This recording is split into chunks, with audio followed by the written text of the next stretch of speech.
All right, guys, welcome back to Tagtalk. This is episode 3.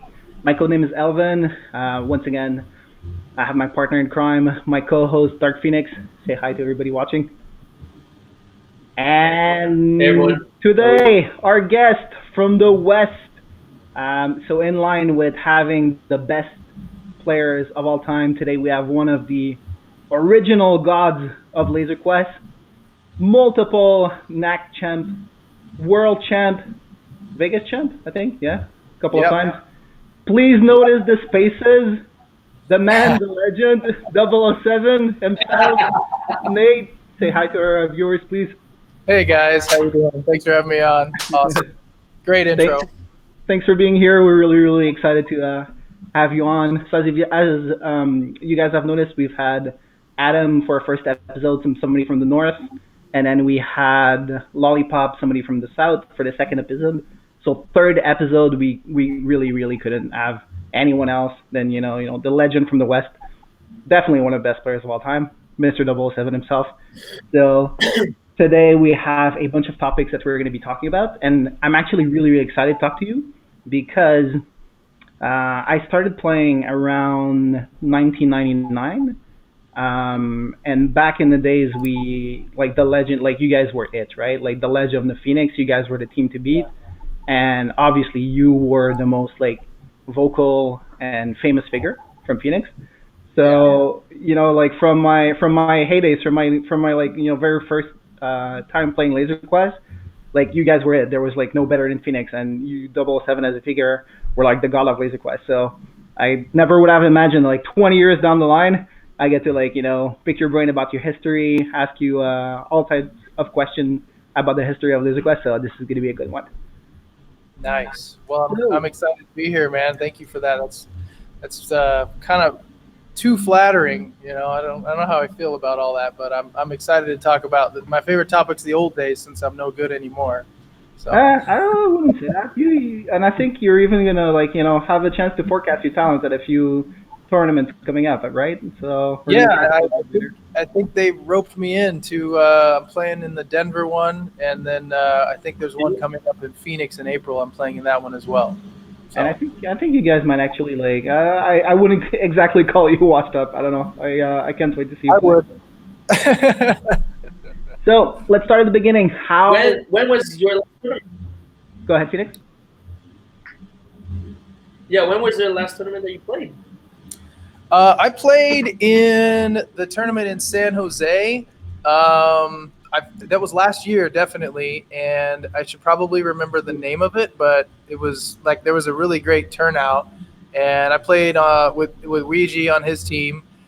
He kind of added me last minute, and we had a really great time, and we were really competitive. We won the mixer randomly, but when it came down to the finals, we ended up losing. I can't remember the name of that tournament, but it was my first go at the new packs, and I'd never seen that arena, and I really just wanted to see, a lot of the old players, and that was the main reason I went. So that was the last one I went to, and I don't play, like I don't go to the center. So I was super, I'm sure, rusty and whatever. But that was the last time I had a chance to play competitively, was that San Jose tournament last year. So was this the tournament that you played with the codename Lazarus? You had Kyle on your team? That's right. Yeah. Okay. Yeah, I played as Lazarus and Kyle was on the team. Yep. So the name of the tournament was the World Championship. Oh, okay. Yeah. I can probably remember that. No big deal, That's what I was thinking. All right, so let's start at the beginning. So how does Nate get into Laser Quest like all these years ago? How did I find Laser Quest? Yep. Well, here in Phoenix, it was an old KB toy store, and when they first opened in '95, the general manager was like going out to the high schools and elementary schools and sort of marketing, and at some point I saw a poster for it or something, and I showed up. So I ended up getting a membership. It was I think October of '95, and I wasn't the first member, but I was definitely like one of the first 20 or so. And you could tell there'd been some people there that had played different laser tag systems before. So I originally started in '95. And were you originally like, or like already a god at the game? Were you originally like super good? No, no, of course not. No, I had never played laser tag before in my life. I didn't know anything about it. I, you know, if you can remember the first time you ever played, I mean, that's exactly how it was. I didn't know what I was doing, so I was just kind of learning as I went along. And was there like already a member base, like already like people that like became like members, became like team members of Phoenix afterwards?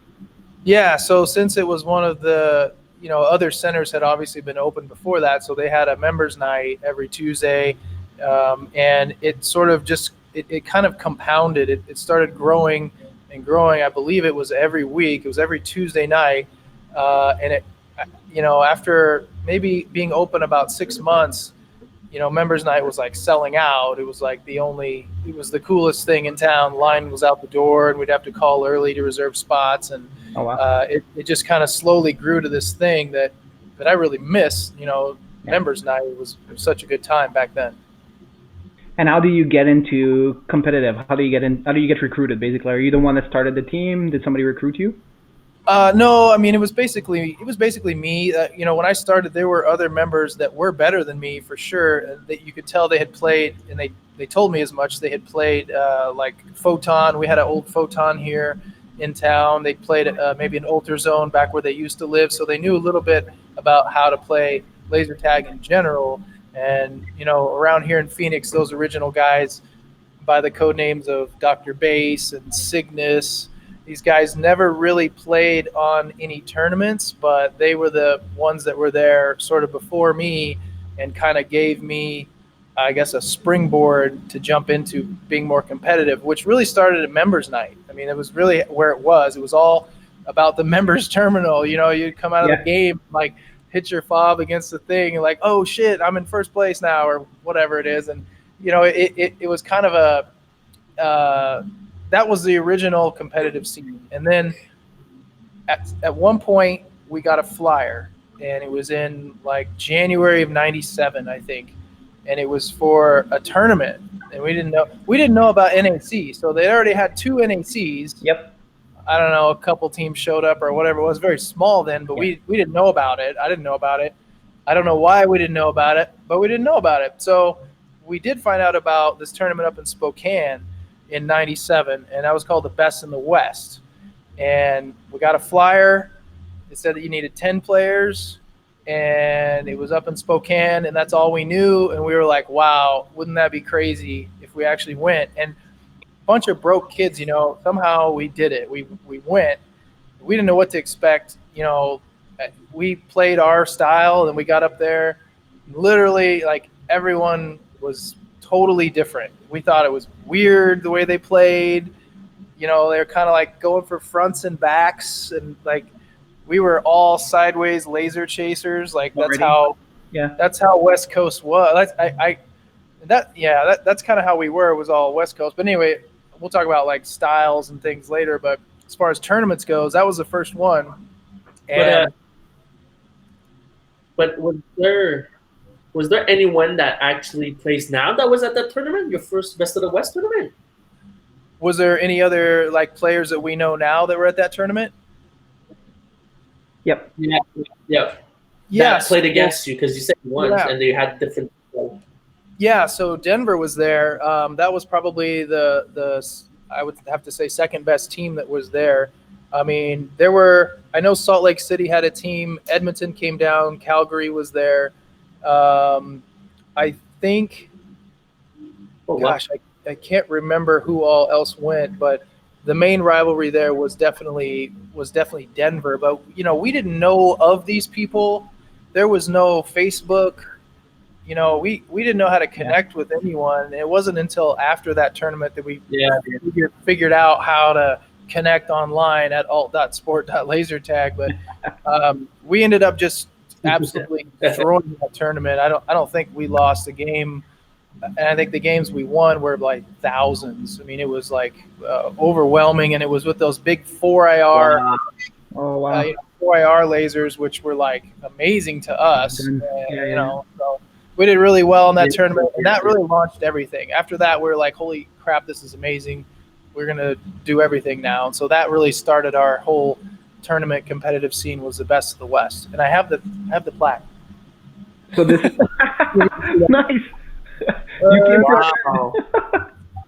Nice. So originally, this little plaque was on the biggest, most badass trophy you ever saw. It was like 6 feet tall. It was like 80 pounds. It was huge. We thought we didn't know how to get home on the plane. It was amazing, and it lasted till like 2015. And some kid at the center like bumped the members terminal. It was sitting on top, and it fell and busted like 1,000 pieces. And so all we have left is this tiny little plaque. You salvaged the plaque. Yeah. Okay, wait. So, what was the roster? Do you have the roster engraved on the plaque? Is that it? Yeah, we do. Phoenix Pyros, 007, Great One, Maestro, Hocus Pocus, wow, Doc, Heat, Mansert, Zebra, Hillbilly, and Strider. Wow. There are names there that I haven't heard in like literally like 20 years. Yeah, I mean, you know, the ones that you might know would be Great One, Hocus Pocus, and maybe Zebra. The rest of those guys, they kind of one-hit wonder tournaments. You know, Maestro played in '98 for us, but the rest of the guys didn't do any other tournaments, I don't think. So that is actually really interesting to me in the sense that nowadays, you know, you will never ever see a team of guys that like no one's ever heard of show up and win a tournament, right? Because we're also established and we've all playing such a long time. So, like, what do you think gave you the edge? Just from never playing a tournament and just showing up and like killing everyone. You know, I really think that what gave us the edge was a play style that no one had really seen yet.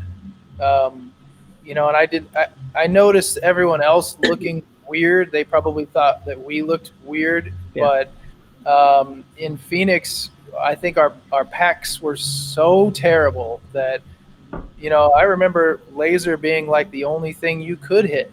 You'd never go for shoulders back then. It was just all laser. You could probably hit a front or a back, but because of the way our packs were designed, it sort of it mutated our playing style into this way of just chasing lasers the whole time. And you know, I think that a lot of our guys were also pretty athletic back then, and we noticed a lot of the players early on kind of weren't, you know, and you don't necessarily have to be athletic to be good at Laser Quest, but I think that it can help. And so I think that the playing style was a big deal. And then the top half of our team was just so good that it was able to kind of carry that bottom half through the tournament. And from those early years, so you play your first tournament in '97, and then obviously you go on to an NAC in '99. So was there a lot more tournaments that you played in between? Yeah, so it was pretty crazy. We were all in. I mean, we did play. We did go to NAC that year in '97. Hold on, I have a shirt. So if you haven't seen the shirt, I cannot believe I found this. We have this left. Oh wow, that's old school. That's super old school. I think it says Knoxville on there somewhere. Yeah. Or anyway, yeah. That's like the only thing I have left. I got rid of all my team shirts.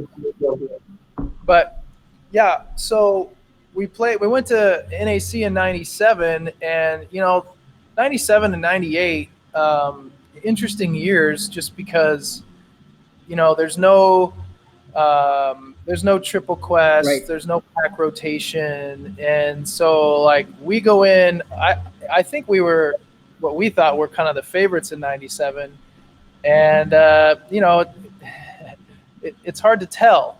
It's hard to tell who was really good back then without a pack rotation because the packs were so bad. You know, much love to Team Madison Heights for winning. I mean, they were the best team, but you know, without triple quest, you know, this is the only controversial part of the podcast, right? Is it Sure. Pre-triple quest, pre-pack rotation tournaments, and Nick and the Houston guys are probably going to laugh because, you know, we got second in '98.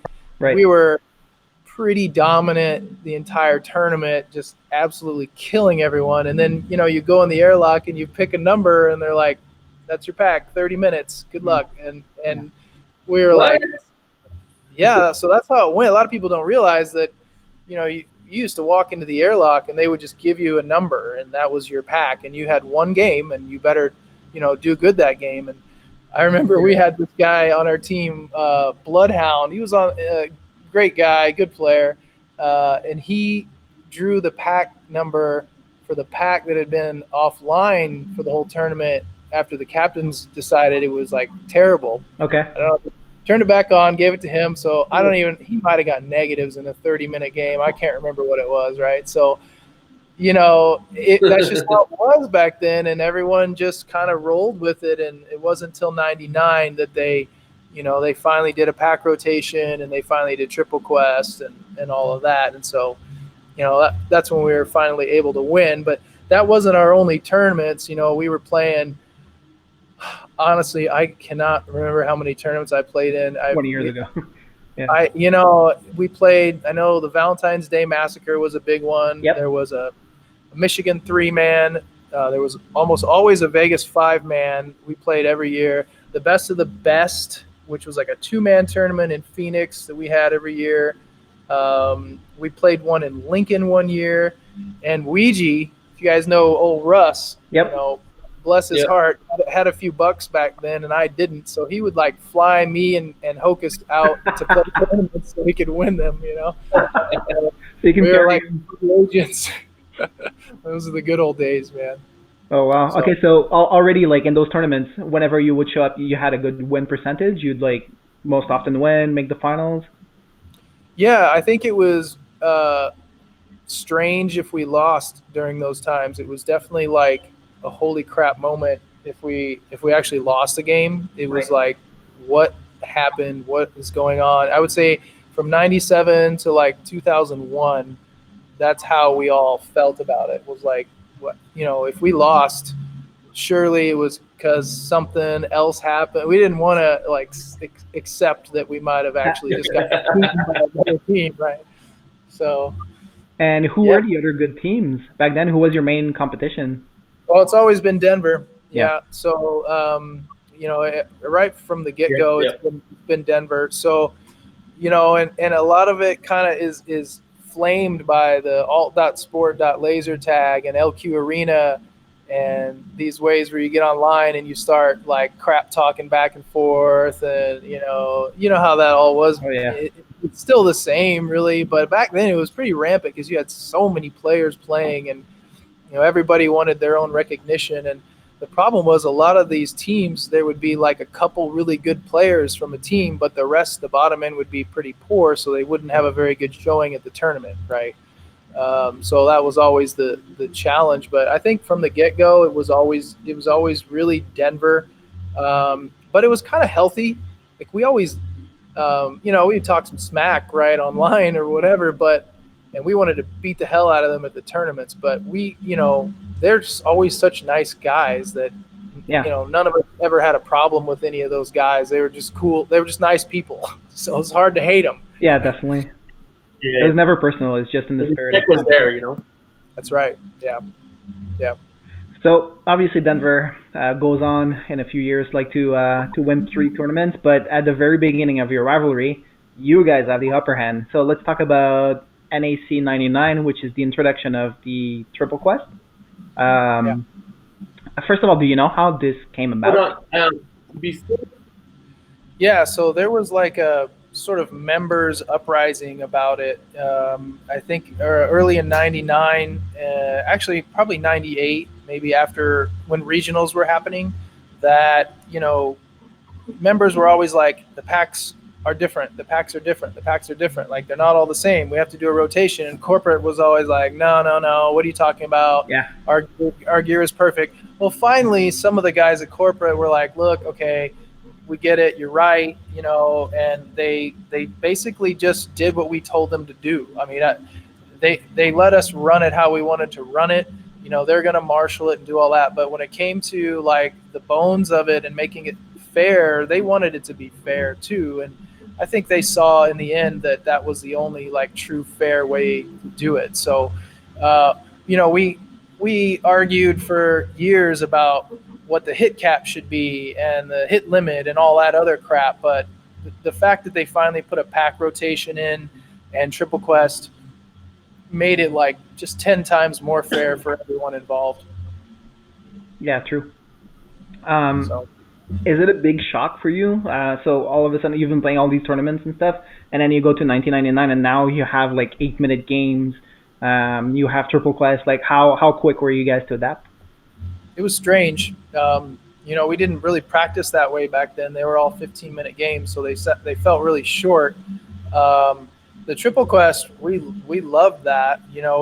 Obviously it wasn't that way in the preliminary rounds, but once it got to playoffs, you knew that the better team was going to really surface. And back then, there wasn't a lot of like trying to fix the game where you would go to the floor and try to drag another team. It was all pretty much like 97 to 98 and 99 was like just tower battling. You'd have a few snipers, but I think we adapted pretty well to it. We all had to change at the same time. I remember 99 packs. The biggest challenge for us was adapting to those packs because we had never been able to hit a shoulder before. And then we showed up to NRH and shoulders were lighthouses. And we saw that, much love to NRH, but we saw them running around with their arms like this. And there was a reason for that. We thought, well, this is stupid. Like you can't hit shoulders anyway, but you actually could there. So, I remember every time we went to NAC, a couple of our guys would show up early and they'd play a practice game or two. And then we would show up to the center and they'd be like, oh my God, Nate, like it's totally different. We're so screwed. Like it's the packs are so crazy. We're like, whatever, settle down. But they were different and we had to like kind of adjust the playing style a little bit. It used to be like you could play really low to the floor and just let your shoulders show. Yep. And you couldn't really do that anymore. So I think more than anything, just adapting to packs that could get hit in the shoulders was our biggest challenge there in NRH in 99. Do you remember what the roster was for Phoenix 99? Yeah, I think. Let's say it's going to be myself, Hocus Pocus, Zebra, Great One, Glorfindel, Lazarus, Bullet Proof. Bullet. Oh my God, you guys are gonna kill me if I can't remember. I know we had an alternate that year. Yep. Was Scott Wolfpack. That doesn't count though. We had. I think Tizu was on our team that year. Okay. No, that's 2000. Okay, then it was Carnage. Then it was Carnage. Corwin. Yeah. Okay, that's a whole other great story about Corwin. And then one other guy that I should remember and don't, and they're going to hate me. I can't remember. Damn it. Gunsmoke. Nope. That was before he started playing. No. I can't remember. You I said should you said Zebra. Said Zebra, Lazarus, Glorfindel, Bulletproof. Whoever they are, I don't think they play anymore. Yeah, quite possible. All right, so you mentioned there's an interesting story about Corwin. Yeah, so back then there was this whole thing about like home center and where where you're supposed to play. It was a big deal, especially in cities like ours where Mesa's like not too far away, and there was always speculation of different teams trying to recruit and everything, and it was it was a whole dramatic thing. But Corwin moved here to go to college. He went to DeVry down the road, and up in the north, Corwin at that time was kind of the man, right? There was a couple other players, but Corwin was the guy. I think he played. I think he played in '96 at NAC. So he'd been really working the tournament scene for a long time, and he came down, and I think everyone from those regions thought he would just smash at our tryouts. And as good as he was, we played so many games for tryouts. I don't even, like a ridiculous amount of games, way more than was needed, and because there were so many people that wanted to make the team, and we had a B team that year. So Corwin, it came down to the very last game, and this is like superstar of the North, right? Yep.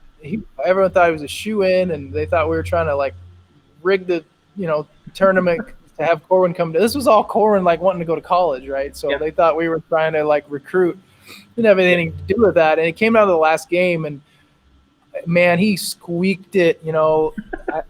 I think after all the games, the highest scoring person had like a total of maybe 20,000 points or whatever. And Corwin, he made it by, I don't want to say like 50 points or something like Oh, wow. super tight margin. And he was like, all of us were kind of like, whatever, we knew what spot we had. And then it was quiet in there when the scores flashed for the last game. And then there's one guy in the back who was like, yeah, yeah. And he was like running around pumping his fist. And it was Corwin. It was Really? so funny.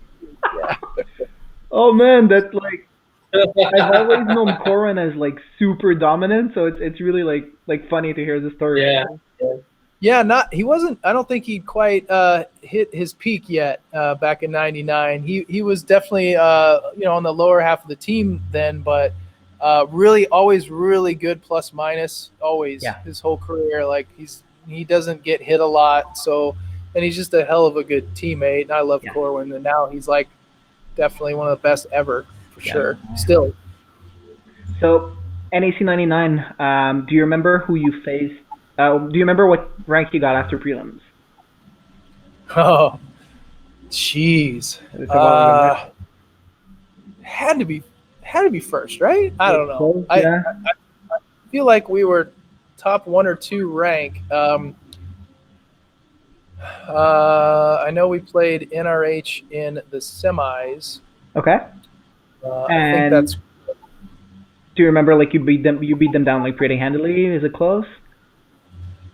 Nothing in '99 was close. That was Okay. definitely our big year. I remember we may have had a few close prelim games, but when it came down to playoffs, I know in the finals we won all 3 Oh wow. triple quest games. Yeah, so that was like a big deal for us. It was just, we felt honestly it was kind of a redemption year. Like we were really bitter after '98. Like we thought we were the best team there, and now that everything was fair, we just wanted to smash. And, Yes. I don't remember anything in '99 being close. That was the last year that happened. Who do you play in the finals? Denver and Lincoln. Okay. Oh, still really really great teams, right? Yeah, so Yeah, strange. good teams, yeah. Lincoln was sneaky good for years, and then they had that one smash year where they won NAC. Yeah. But they flew under the radar and would just jump up and be in finals. Like I felt like a couple of years. So I think that's right. I think it's Denver and Lincoln. That sounds right to me, but I'm sure we'll find out later if that was wrong. So you come to the tournament and you already kind of like expecting to win, right? Yeah, like you've been dominant. You're like this is more fair, but still you come out of that last game and you realize you won an AC. That's gonna feel pretty good. Yeah, it's hard to say we didn't, but we did expect it. Like we just expected to win that year. It wasn't.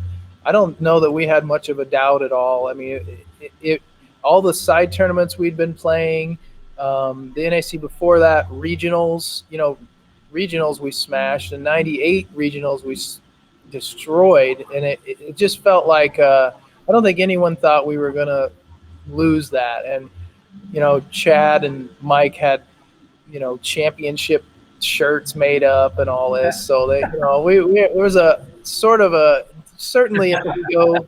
There was certainly an ego over at Team Phoenix. I'm sure, led a lot by me, but that's we were young kids, and that's how it went. We were super confident, and we felt pretty vindicated. Obviously, it felt great. I mean, it was certainly, a big heyday for LQ, that sort of time period. So many teams competing at regionals. People like Denver had a C team. I mean, there were so many teams, in '99 and 2000, and I think even all the way up to like 2005, it was just like a humongous amount of people playing laser tag. Yeah. So it felt good to sit on top of that. We obviously, definitely weren't all that sober that night. We felt good. It is. Before we continue, Go ahead. I want to. Obviously, we know. I think where the name comes from is 007. Did you ever play with another name than 007? No, this is like a big regret of mine. It's the dumbest code name ever. It's just the worst code name. But I don't even know. I think I tried to be a different member name. Honestly, I was like 16 or something, and I thought I was cool, and I wanted my code name to be Nympho, and the lady was like, "You can't do that. That's stupid, and we don't allow it." I was like, okay, well, what do you suggest? Like that little pamphlet of like code names they suggest. And I think they had to put spaces in there because they already had another 007. This is not a good That's how it story. came about. Not creative at all. It's all good. You're talking to Elven and Dark-Phoenix, right? So yeah, Okay. it's It's all more good. creative than 007. Yeah, but it's a lot. It's a lot of a hell more nerdy too. A little bit. It's laser tag, though. All right, so yeah, comes with it, right? it does. So you guys go in 99. You guys absolutely destroy everybody. You guys are the best of the quest. You come back NAC 2000. How does regionals go? Do you guys win regionals?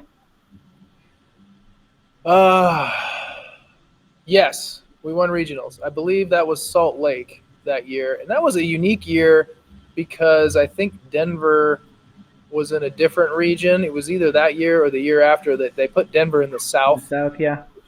I don't know why that happened, but yeah, we won regionals. Let's see, 98 regionals were Denver, 99 regionals were Calgary. I think 2000 regionals were Salt Lake. We should really have a spreadsheet or something open. I have no idea. But, yeah, I'm pretty sure we won that one and we were feeling good again. But it was really hard for me to motivate the guys to come back. Because we flew all over and we just did every tournament. We were just heavily in it. And then when you win, at least for us, we were like, okay, well, now what do we do? And I was still very motivated to play, but not everyone else was. So there was a bit of pulling teeth to get turnout for 2000. And I think people at that point really dreaded practice because practices were heated in Phoenix. They were really competitive. I'm running my mouth and talking shit and telling people they got nice packs and whatever else, and they're getting mad at me, and Chad and Mike are fighting, whoever it is. No one wants to really be there. I think we had like Sunday morning practices. Like it wasn't anything anyone was really looking forward to except for maybe a couple of us. So, motivation was getting a little bit low, but I think that despite that, we still were able to feel, pretty confident about our game still, and we were able to. I'm pretty sure we won regionals that year, almost positive. So you drop Corwin, and then you add one of the greats too from Mesa. You add Tetsu. How did this happen? Well, Corwin moved back to Toronto after he graduated from DeVry, and then it's funny that you ask how that happened. I was thinking about that today. I'm like, they're probably going to ask me about Tizu. I can't remember what Ryan's reasoning was for all of that. It definitely looks like stacking, and I don't really have a good defense for it. I just know that we were all friends with the guy, and they had a team in Mesa, and he'd moved, and I think they had to like investigate it, right? Like one of the regional managers had to like get his address or something and find out where he lived. They had to like triangulate it, see what was closer to the center. It was all pretty stupid, and to be honest, he probably should have just played in Mesa that year. But again, like Corwin, he was certainly he ended up being like kind of on the bottom half of the team, even throughout NAC. Tease is an amazing player, but for whatever it is, our playing style or whatever, maybe just doesn't suit people that aren't from Phoenix or something. I don't know what it is. But again, he's just like Corwin. Like his plus minus was always crazy good. Like he never got hit, never.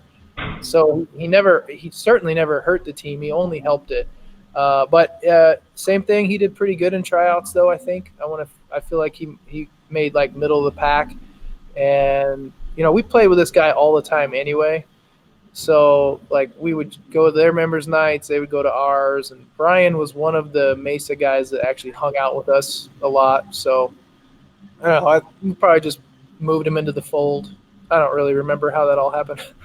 To be fair, how far is the center? How far is Mesa from Phoenix? It's probably about a 20-minute drive. Super close. Maybe 25 minutes. It's not that far at all. It's all Metro that's pretty Phoenix close. area. Right. Just a suburb.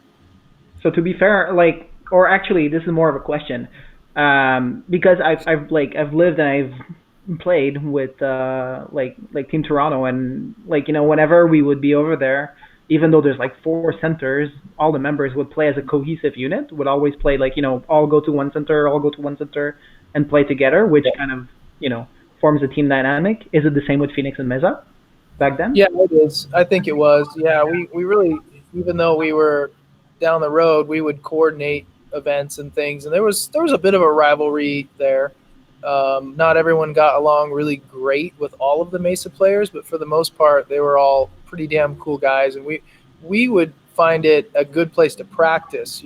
As a team, it's good to be in a different maze and different packs and something like unfamiliar somewhat. So we would go out to Mesa quite a bit, and they would come to our center as well for all of our tournament stuff and members nights and things like that. So it was a pretty healthy competitive relationship. Awesome. And obviously it paid off because you guys come back in 2000 and then you make it two in a row. Yeah, and that was a close one.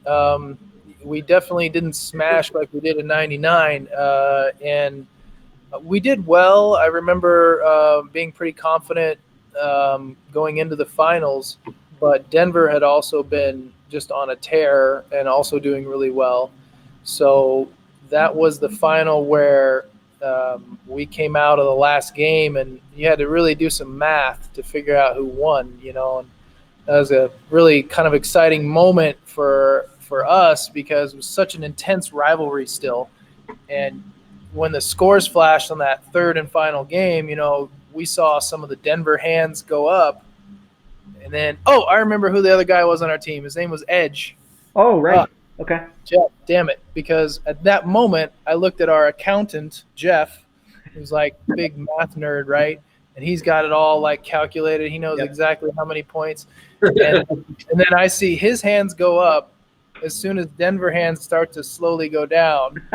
And then I kind of realized that we had pulled out kind of a squeaker there. That was definitely a close victory. 51 points. Oh, wow. I remember correctly. Yeah. Wow. That's probably one of the closest ever. I'm thinking NRH Toronto was by 10 points too, but like apart from that, that's probably, yeah. Who was in the final? It was you guys, Denver. Do you remember the third team? Us, Denver, and shit. I can't remember. I think we can look it up. I think this is definitely on Wikipedia. Well, Is it on? Was it Wikipedia? Oh, cool. Yeah, there's a Wikipedia of all the winners, and I think all the like second and third place. But if you go on it, it shows that like it's obviously like user maintained. So if you go on it, it shows that the very last NAC in 2012 was won by Virginia Beach, which did not happen. So, I wonder if Kyle did that. Yeah, more like Onyx. I'm thinking, Sean, if you're watching this, I suspect you. But I honestly don't remember. And no disrespect to that whole team, I just can't. I cannot remember. It's been 20 years, And also, to be fair, back then, like in those years, there is Phoenix and Denver, and there's no one else is really close, right? Yeah, that felt like that year. It felt like that in 01 too, but that wasn't the case either. But yeah, 98, 99, 2000 was really, I felt like Phoenix, Denver. At least that's the only team we were really worried about at that point was Denver. And then other teams started to really come to the top, So let's dive into this. I want to segment into the rivalry that you've had with Denver throughout the years. So the way I see it, Phoenix is like early dominance. You guys have a very specific play style. You're pioneers of the game. You come in, you have huge egos, a winner mentality. You smash everybody. And then Denver comes in, is super close with you guys for a few years, and then takes it away from you guys for 3 years. What, in your opinion, made their strength? Well, they were always good. And Denver was a team that no one ever really, at least on our team, we couldn't figure out why they were good. Right. And they, they've taken this heat for years about how they're not flashy. They don't look like they're doing well, and they are. And I remember in my head images of like Dave Memnock just kind of going through, just kind of okay. And I'm thinking, how is this guy not off right now? And he just wasn't. And they were all that way. Their teamwork was next level.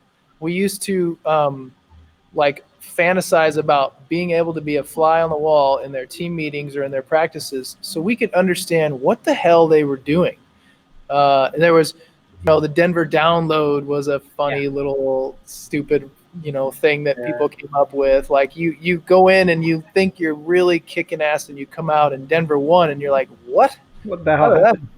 And we're not the only team that's felt that over those years. And the fact of the matter is, there wasn't any shady stuff going on. They were just extremely well prepared. I think that they just had the teamwork aspect figured out better than almost everybody else. And they didn't have to rely on those 1, 2, or 3 amazing players. They could just, rely on a cohesive unit. For whatever reason, they just had the teamwork aspect figured out, and they dominated those years for sure. And they got second those years before, so it's not like they came out of nowhere. And they got second to us in '97, the best of the West. So they were always a force, and they just got better and better and better. And I think it comes from losing. If I had to take a guess, I would say that getting second a bunch of times is really, really motivating. Yeah. And they got it figured out. They probably kept playing, they kept practicing, they didn't stop, and their motivation and their hunger just got like bigger and bigger and bigger. And then boom, 3 championships in a row. They're awesome. I think for years and years there was this misconception that Denver did not have the individual talent to the level that the other teams had, like to the level of like like Hocus, like Great One. But I mean, what's your opinion on that? Because like Lord B and Memnock are like pretty good, right? Yeah, well, and they weren't the only ones. I mean, I feel like in those days anyone on Denver could win a game, and I didn't necessarily feel that way about all of our team, and certainly hardly any of the other teams. But I felt like at any given moment, any of their guys could get first. So it really speaks to their bottom end. And I think for NACs, your bottom end is what really wins you the championship or loses it for you. So, for us, and sorry, Darren, but Zebra was usually near the bottom end. And in those years, I guess the year with Tezu or whatever, but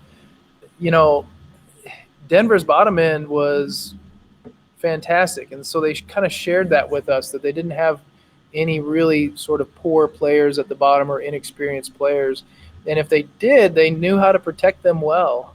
But yeah, Memnock's great. Lord B had like a 2-year stint where he was like the guy, the guy. And they would pack him up and put him in the middle of the maze and strategize all around that, or middle of the tower, and they would strategize all around that, it seemed like. And, it's just a subtle way they had of playing, and it wasn't flashy. They didn't have any guys that were super outspoken like myself or somebody like that. It was like just had a big mouth. They didn't have that guy. So but there's like quietly winning games. And if you went back and looked at stats, I'm sure you would see that these guys, Memnock, Lord B, Malice, Walker, Bo, Ender, these guys were like doing very well on average, like throughout the tournament. They didn't have any, they probably had a great plus minus. You could chalk it up to a bunch of stuff, but, and I talked a little smack in my day about them, but it's because I was legitimately confused on how they were winning. And, when you look back on it now, it's just, they had the teamwork aspect figured out, and they were all great individual players from the first, from 1 to 9 all the way through. That's all there is to it. So one thing we haven't covered is throughout those years where you had success with Phoenix at NACs, what is your role? I think you're obviously the captain, but where are you in the pack rotation? Oh, well, I would say early on, 97, 90, not 98, 99, I was getting a good pack, but we had a rotation, so we were very confident that any one of our guys could win a game at any given time. So we actually had a system where there were 9 games. So you had 6 prelim games and then 3 semifinal games. That totaled 9. And so, I would start with number 1 on the first game. So that means I get first pick of packs, and then number 2, and then number 3, all the way down to 9. We would rotate it, like draw a number and rotate it that way. And it would change somewhat, but we were so confident back then that it didn't really matter who had what pack. But as I played more and more, I really enjoy like Highlander type games and plus minus focus type games, and I sort of started to shift the way I played out of more of the center of the tower dogfight, more towards plus minus, don't get hit a lot and score a lot of points. So I started to take the bad packs for a lot of the games, and that would change. I wasn't always the one on the bad pack, but remember, 2000 in particular, 2001, I would be the first to sort of fall on the grenade of the bad pack. And after the captain's meeting, we were able to weed out most of those bad packs anyway. So what are we talking about? We're not talking about like total piece of crap pack that doesn't work, but there were always a couple that were pretty poor.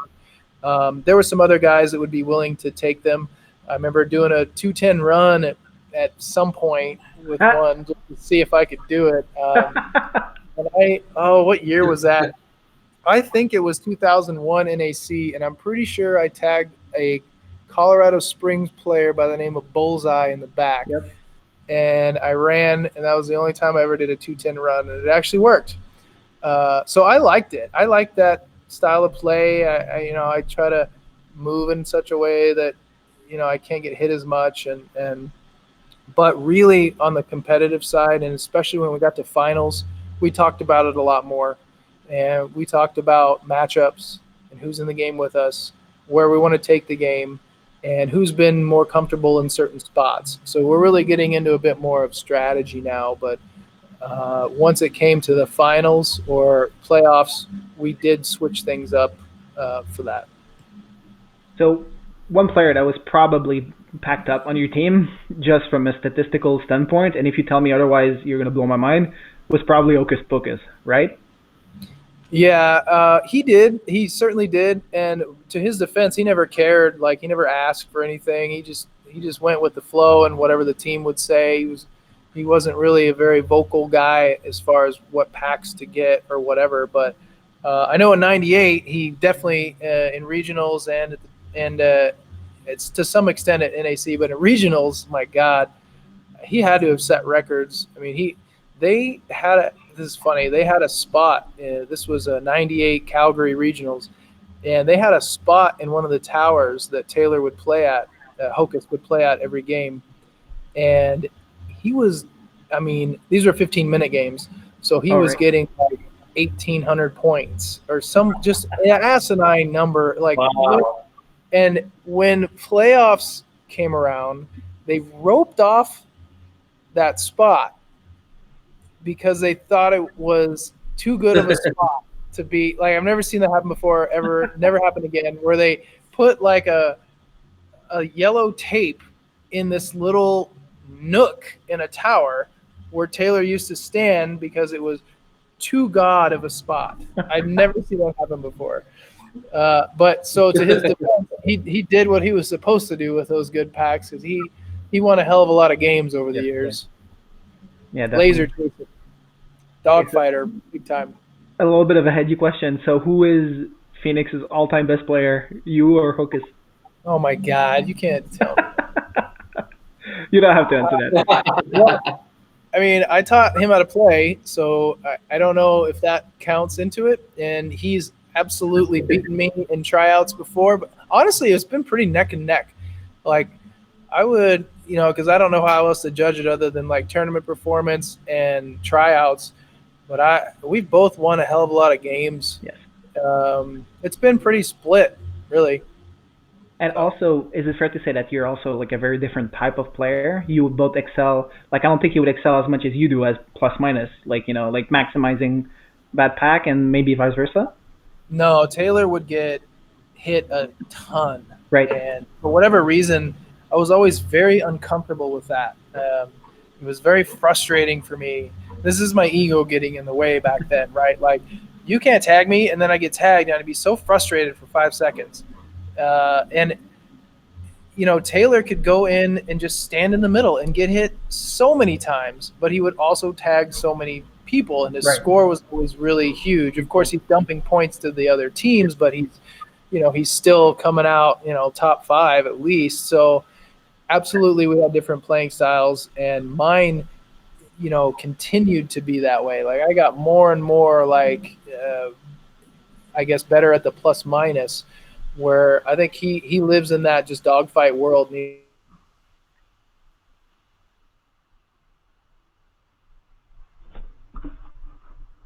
It's Badu. Excalibur, he was always like right in the middle. He's like, here I am, and I'm gonna hit you way more than you're gonna hit me. And I think you need guys like that. It would always just drive me nuts. So I don't know. After about 99, 2000, I was like, I'm gonna try something different because this is frustrating me too Yeah. much. Too many players getting good. So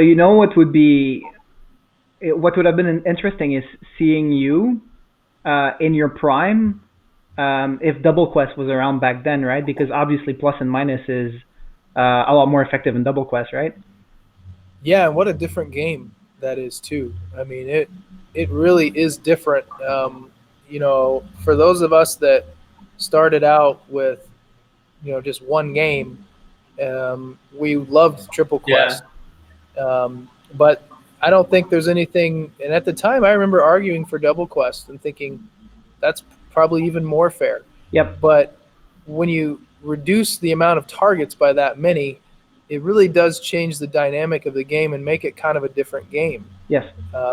And I enjoy the Double Quest aspect, but I actually, for some reason, I just like more targets. Right.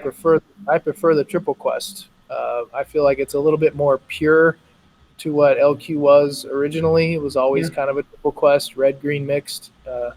I know the game has to adapt, and I agree that Double Quest is probably the most fair. There's no third team to sort of bootleg it or do something strange or dump points or whatever that was probably happening. But I think they're two different. That's totally different. Two different types of game, and I prefer the Triple Quest myself. Talk about I think the very first World Championship we've ever had in Vegas, and probably the most stacked team we've ever had in Laser Quest ever. Yeah. And you, sir, were a member of that team, right? Yeah. I think that was 99. It might have been 99. It might have been 2000. But yeah, that was the Superman shirt and everything. I think I still have one of those. And, we call it the World Challenge, but, I don't know how many out-of-country teams there were. I know Trixie came in from England, and there might have been a French team, definitely Canadian teams. But, yeah, that team that's a little ridiculous, right? Like, when you look back on it, those players during that time period was a little bit, I mean, that's like kind of unfair. I don't know how else to put that. So, do you remember the roster? I can kind of remember some of it. Probably basically you, Taylor. Yeah, so me and Taylor, definitely Clarkness. Capri Sun was on that. Kyle was on that. Wow. I can't remember who else. Well, yeah, Hocus. I can't remember. Ouija? I feel like Ouija was on that team. Yeah. Bad Andy? He's going to be so mad at me for not remembering this stuff. Yeah. Check the Wikipedia page. I'm not sure. I don't think it's on there. I don't know. It was dominating. Yeah. Oh, Jerk. Jerk was on the team too from Madison. Absolutely, Dirk was on the team. Yep, I remember that. I think he actually organized that. I think he's the one that like was the captain. And as much as I love Jerk, he probably shouldn't have been on that team, but he put it all together. Yeah, organizers perks, right? Hell of a fun guy to hang out with and drink with, that's for sure. Yeah, definitely. Rest in peace, buddy. I really miss him. He was a cool guy. Yeah, me too. So, what do you remember? Anything from the tournament? Was it even close? Did you guys smash? No, that wasn't close at all. That was we couldn't wait to get out of there. You know, it was all the Vegas 5-man. It was it was in Vegas, so it was, you know, I don't know. I don't know how I did it back then, man. Like nowadays, when I think about a lock-in tournament, I just want to shoot myself. There's no way I could do it. But back then, you know, it was like, yeah, let's go till 5 in the morning. It's Vegas. We'll go to the casino after, whatever, you know. Yeah. But I remember that being really dominating, and it was kind of unfair. I mean, there were a bunch of other teams for sure, but none as stacked and ridiculous as that team was. Especially for the time, right? Those were all guys that were in a prime or like close to. Yeah, exactly. Like I know, you know, like Clarkness, he doesn't play anymore, but back then, that was his time. Like he was murdering everybody. Yeah. All right. A little bit more of a serious topic. Okay.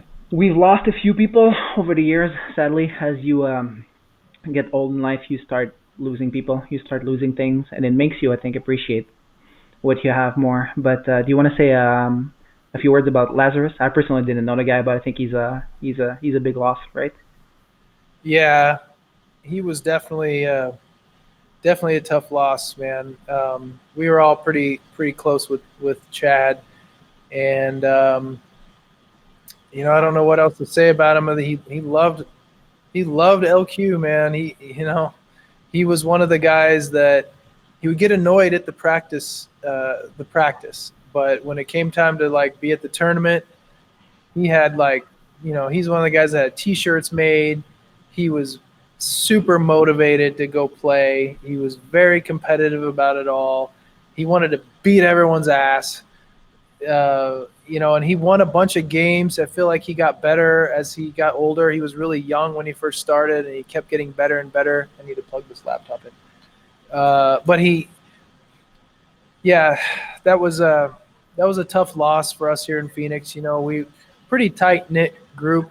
You talk about going back 20 years, you know, and we try to come up with things to still hang out. You know, we play fantasy football, and we do these other like little events and things where we play poker together, and we do things where, you know, because most of us don't really play LQ anymore. Right. Say that, it's true. So we played on a soccer team, and you know, we stayed in touch. So that really sort of frames the friendship angle of LQ, and something that I, you know, as much as I've given this game in terms of money and time, they've given me back like tenfold all these friends. And Chad was a really good one, and you know, he went way before his time, and we all definitely love Chad and miss him. Well said. Thank you for sharing that with us. Sure. Yeah, we've experienced the losses too as well, so it's something that we can relate to as well. So like, it's never fun when it comes, but we're left with the good memories, right?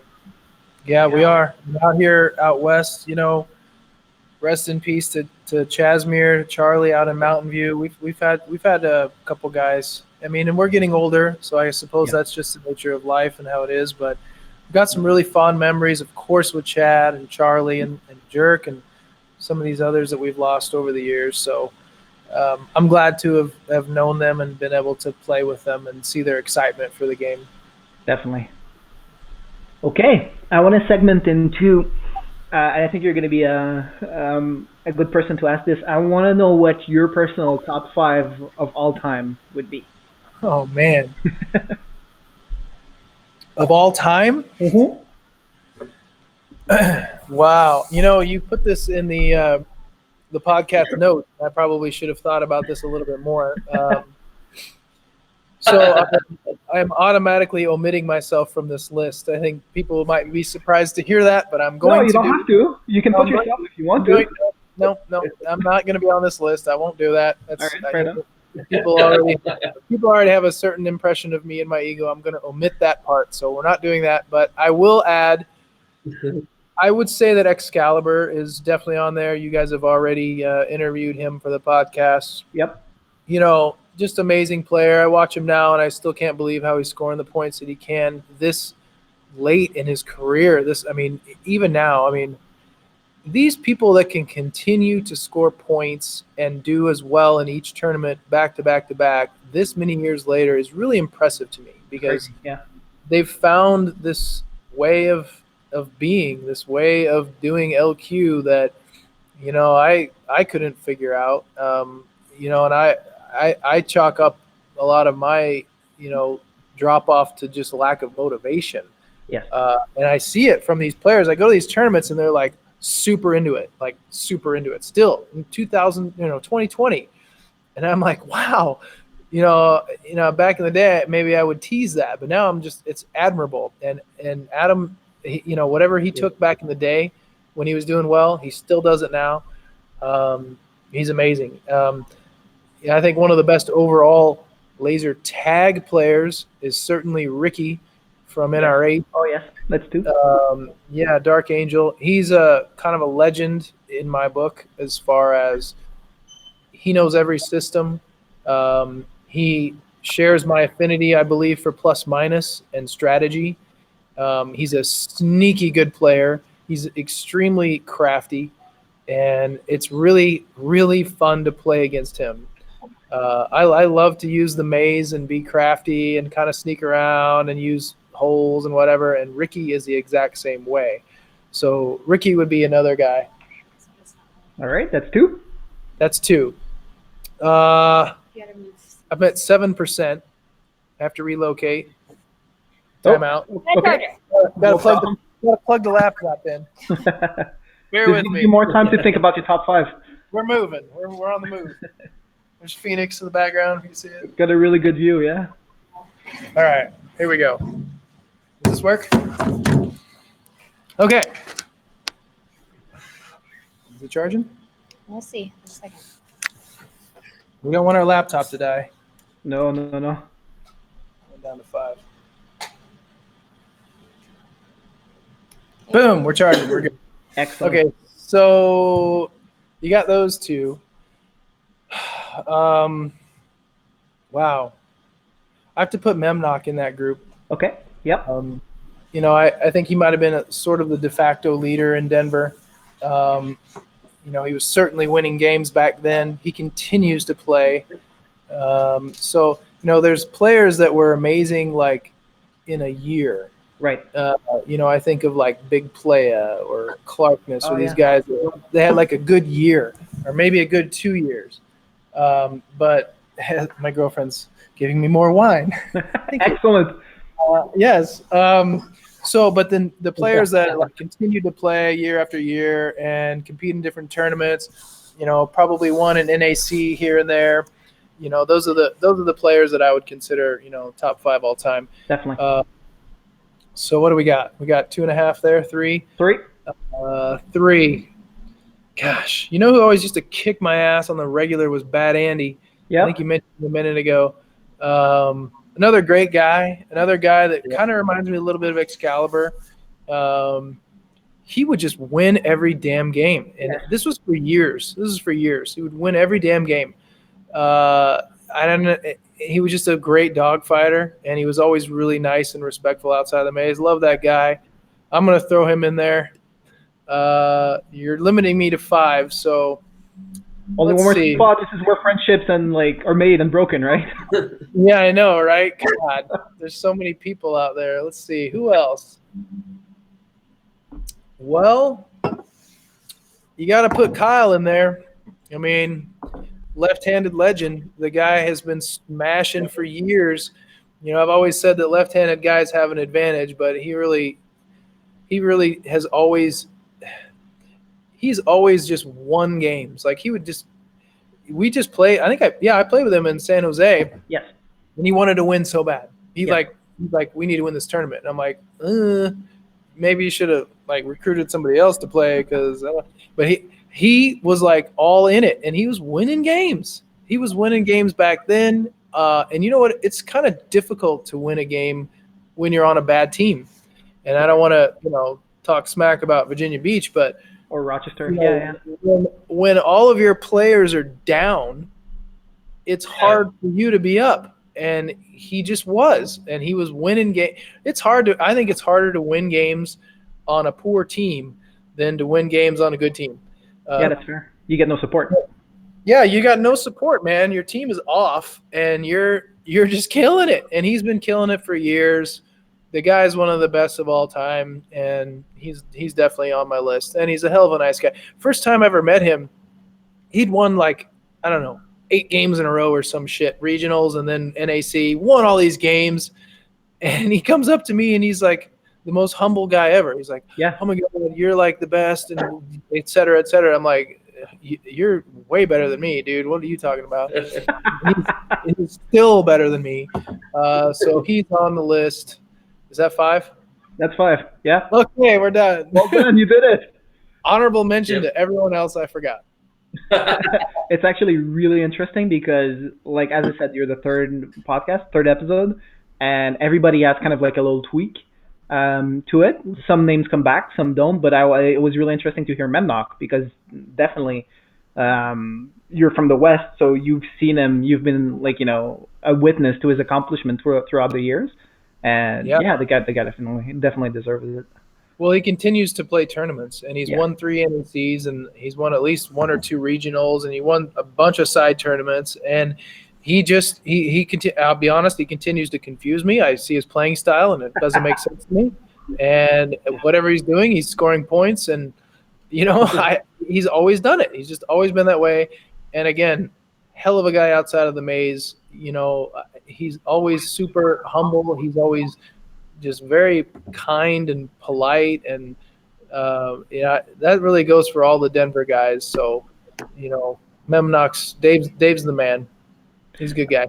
All right, I'm gonna ask you a slightly different question. Okay. Top 5 in their prime. Okay, I'm taking myself out of this again. So, top 5 in their prime. Hocus Pocus, absolutely.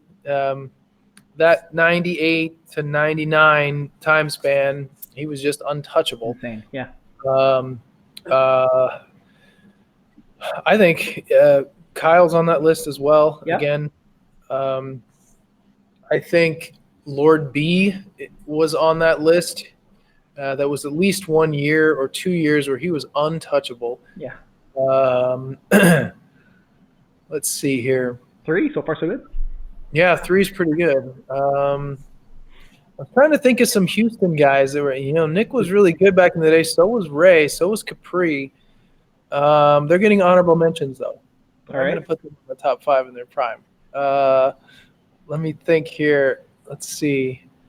Gosh, yeah, honorable mention to like Chow Yun Fat out in Mountain View. He was always winning games for them. That's another like kind of a poor bottom end, but he was just smashing teams. Honorable mention. It's going to have to be top 5 in their prime. Wow. I mean, Bad Andy's on that list too, and that's probably one of the guys that was – I mean, that really is probably where he should be, is top 5 during their prime. I feel like he kind of drifted away after a while. He probably stopped playing. I don't know, but I don't want to have the same list though. What were some of the other guys saying? We had Ronan is the one that came out a few times. Mm-hmm. We had Decoy, Enemy. Vince. I mean, seriously, I just needed reminders.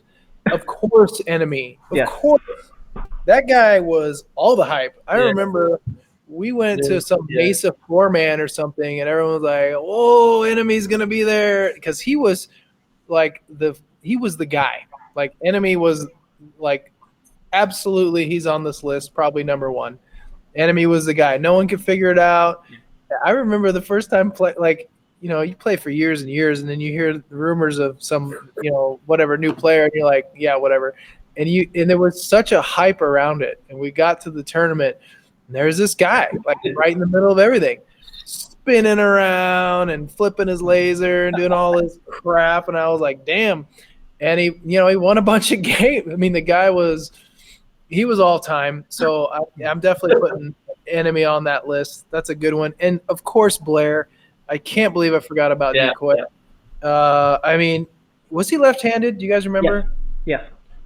Yeah. So another guy I could never hit. Yes, If he's left-handed, I can't hit you. So he was another guy that would absolutely in his prime, but you could tell why he was winning. Not like Memnock.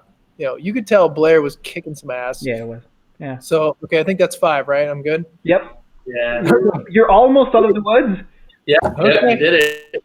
If you want to, you can take a stab at the top 5 current players.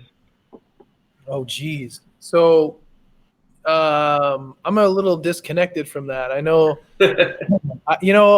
I get invited to these tournaments and I almost always say no, and then maybe I'll show up last minute, but I'm not plugged in at all, and I haven't been for 10 years or something, but top 5 right now.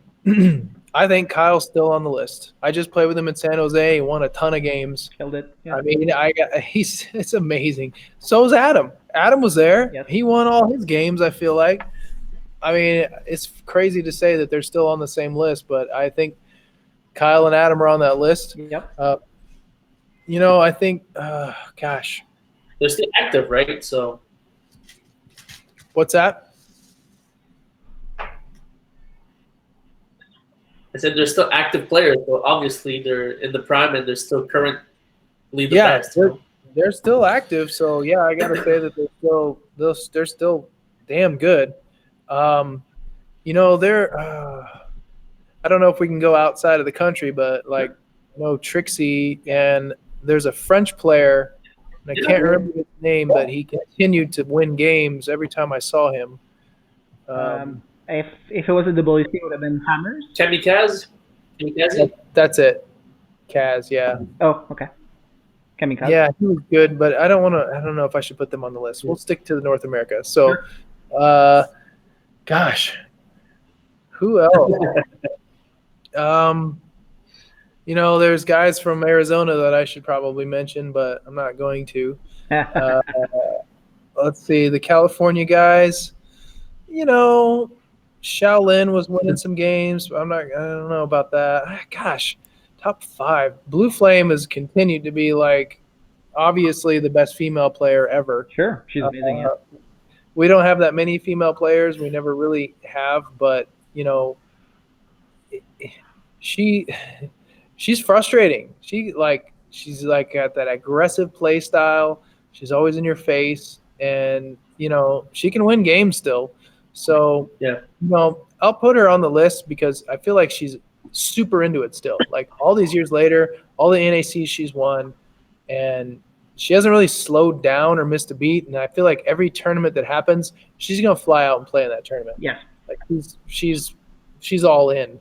I don't know that she's necessarily winning a ton of games. I've definitely seen her win games. Yeah.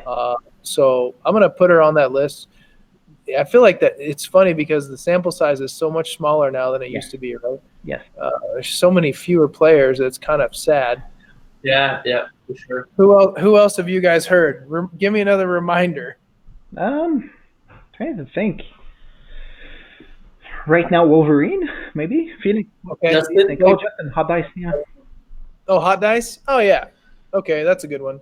First of all, I played with Wolverine. Justin. Amazing player. We can throw him on the list for sure. Justin, another guy who continues to be super into LQ all these years later and organizing tournaments and very conscious of the plus minus. He's another guy like that who is all about the double quest. And he's a smart, crafty player, which I respect. He gets a little aggressive in the maze. I want to slap him in his chops every once in a while, but what are you going to do? We have a beer afterwards, and it's all good. Yeah. That's all I got. Okay, you did good, actually. 15 players. I'm sure the wine helped a little bit, too. Yeah, man. It's bottomless wine over here. Okay, so for our viewers who started to get into the game a little bit later, there was once this cesspool of dick weaving and trash talking, and where relationships were broken and friendships were dragged through the mud, and it was called all.sport.laser tag, Yes. and it was the best thing ever. What do you remember of it? I try to forget a lot, but what do you remember of it? Oh man, it was all we had. So I remember still being like mind blown that there were people across the world that did this thing that I did. It was like, and some guy would get on like Merv from Oshawa, or Dog from Oshawa, and they would talk all this crap because they won the first two NACs that no one ever heard of, and there was like 4 people at them, and there was no pack rotation and all that. But they would get on, they'd talk their shit, and we were like, whatever. But it was mostly like the Denver rivalry, Irishman from Tulsa, and like all his crazy smack talk. There were guys from like all over the country. It was really mostly about smack talk, honestly. It was like all that thing was. And obviously I was like one of the more vocal guys on the team, and we would have our practice or whatever, and they'd be like, Nate, like why do you get involved in all that? And like I don't know why. I couldn't resist, right? I start typing, and it was the only way we had to communicate. It's probably hard to fathom now with Facebook and everything else. Like back then, even the internet was new. We're talking like 97. Like internet was pretty new, and we would always refresh, hit the different threads. What's happening? Who's talking shit? Whatever. And it was all that sport, that laser tag, and that was like that for years. And the rivalry with Denver really built a lot on alt.sport.laser tag, talking about home maze advantage and all these other ridiculous topics, and who had what pack, and who won what side tournament and how bad, and Frozen Shade would get on there and post the stats from all the tournaments. He was the stat guy, and so he was the only guy. Like he would go to tournaments and like just do the stats, and we needed that guy, and he was our guy. So rivalries were like really reinforced there, and then it sort of changed over to LQ Arena. I think in like the early 2000s. Yes. And that was a much better, vehicle for communicating with the LQ community. But same thing. There was a bunch of smack talk on there. Oh my God, yeah. So it was great. I mean, I had a lot of good memories being, a kid in college or whatever, and reading some thread and calling up the guys and telling them all about it. And, it was really motivating, actually. So it being what it was, how you obviously grown like really close relationships with people, not just from your center, but like with people from outside. So how did you go about like making those friendships, forging those relationships throughout the years? So usually having lots of drinks in the after party. I mean, honestly, that's what it was. Like when you're there at NAC or regionals or whatever side tournament, it was all about, beating them. And then you would go drink at the after party, and you would make these relationships with people that you wouldn't really expect to have made. Yes. And in Phoenix, we didn't really get along with everybody. I think back then we probably thought our shit didn't stink, and there were only a few teams that we really would hang out with. We made great relationships with the Denver guys, great relationships with the Fullerton gang. We still have really great, relationships with those Fullerton guys. And, that expanded over to Houston and the Toronto guys. Like, I don't know if you know Hetfield up in Brampton. Yep. I'm godfather to one of his daughters. So it's, it's sort of a international thing, really. So it's mostly just side tournaments too. Like some like Ouija be like, hey, come play with us, or you would play with different players you wouldn't normally play with, and you get to know them on that different level where you're not competing against them, you're competing with them, and then you just go out afterwards. And that's really what LQ has morphed into for me. The reason that I still continue to play is really just to go hang out with the guys. I'm not down at the center practicing and working on my game. I just want to hang out with the guys from the past.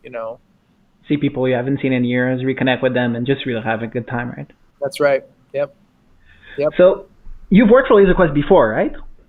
Yeah. I feel like I was, I don't know, 99 or right around when we were winning and stuff. I worked for LQ for maybe a year or two, something like that. Did you have a management position? No, did I have a No, I don't think so. I was like 17. I was just a crew member. I'm sure. Yeah. I've heard dirty stories about how history of Laser Quest could have turned out differently had you started working at a certain center not too far from here, right? Oh, wow. No kidding. You know about that, huh? That's crazy. Yeah. So that's funny. I had a really good relationship with the corporate people, and they wanted me to come and interview to be a general manager. And I went and I met with Sue and Guy Berngards and Greg Thompson, and I interviewed directly with Sue, and it didn't work out. What would have been the center? They actually would have put me at Westland. Westland, okay. That's where they were looking at putting me, and I didn't really want to move to Detroit at the time, and I was like 18 years old, and they didn't really pay their GMs a whole lot. Yes. So that did not work out. But I was an employee, and I worked at the center for, I would go to college. So when I came home, I would work like seasonally for LQ, maybe 2 years in a row, something like that. But I always maintained really good relationships with all of corporate. It was fun working for LQ because as a member, I would just go in and cut some holes in the maze. Wherever you wanted them, right? Exactly. Yeah, play a game, play practice with the guys, and you're like, damn, we should have a hole right there. That would be an amazing hole. So I go in and cut the hole and sand it down, and they got to be known as the Nate holes. But they, everybody used it. It wasn't like I was the only one that could use them. Like everybody used them, but it was a nice way to sort of customize the maze. So, a few questions for you. Obviously, 19 being offered a GM position, you're pretty young. Do you have any management experience at that time? No. Well, actually, that's funny. I used to work for Taco Bell. Okay. So, glamorous past. I would work for Taco Bell, and the assistant manager and manager got fired, so I was like impromptu manager at Taco Bell. Okay. I would work all day, and then I would show up to LQ with a bunch of tacos, and they would give me comp passes for it. And I would just play for free. It was great. It's the best deal. And follow-up question, there's a world in which you move to Detroit and maybe, I don't know, find like another position a few years after and maybe play for Westland? Oh, no. I don't think that there's any chance that was going to happen ever. No. No, why not? Like in my books, like Westland is the greatest team that never won NEC. They always so close, right? But with you, might have pushed them over the edge, right? Oh, geez, I don't know. Maybe they were definitely a controversial team. I'll tell you that. They were. They had 99 Styles. Oh my God. That was always the guy that was known for being the absolute best cheater in the world. Yeah. And we hated him back then, but now he's just kind of funny. Like we were just like, man, remember that guy used to cheat all the time? He would be shooting you, and you wouldn't see the two lights on the side because he's V'ing it or he's cupping it or whatever he's doing. Yeah, Westland had a reputation for sure. Yeah. Oh man, that would have been like something to see though, like you playing for Westland. Oh. Not for me. Not for me. All right. I think Louis is trying to reconnect. I think his laptop ran out of battery, but that's okay. He's going to be back shortly. In the meantime, there was this thread on Facebook not too long ago and the thread was, I think Nick Lollipop from Houston initiated it, and he was asking people who is their favorite player to watch, like who has the most unique style, and your name came up quite a bit actually. Would you say that you have somewhat of a unique play style? Um, Maybe not as unique now as it was then. I would say that back then, 98, 97, 98, 99, it was still sort of new, that West Coast style. But like I mentioned before, I tried to learn a few things that would make it harder for me to get hit. And we back then we called it the possum. We would just All kind of, right. yeah. And Yeah. I remember when I first started doing it, people thought I got tagged, and they would turn around and go the other way. So there were some things that I guess I would done. I think that my style is. I think everyone's style is unique. Really. Um, but I think the only, it's hard to. I mean, we're getting into some ego territory. I don't know. I think my style is certainly unique. I don't know how it came to be in Phoenix that we laser chased and used the maze to our advantage. I would see these players that weren't at the level of, say, Excalibur, but they would be in the middle of the tower trying to dogfight. And you could just imagine what their plus minus would be. They come Yeah. out of the maze and they're in 15th place. Yeah. Well, how many points have they dumped? So, I wanted to be sort of the opposite of that always.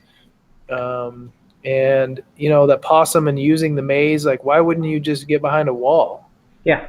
What do you don't, you would see players in the maze and they're in the middle, when if they just took one small step back, almost all their targets would be covered by a wall. Right. And you just wonder to yourself, why isn't that person doing that? And that's, that was kind of how I tried to evolve my game, was just using the maze more and more and more to my advantage.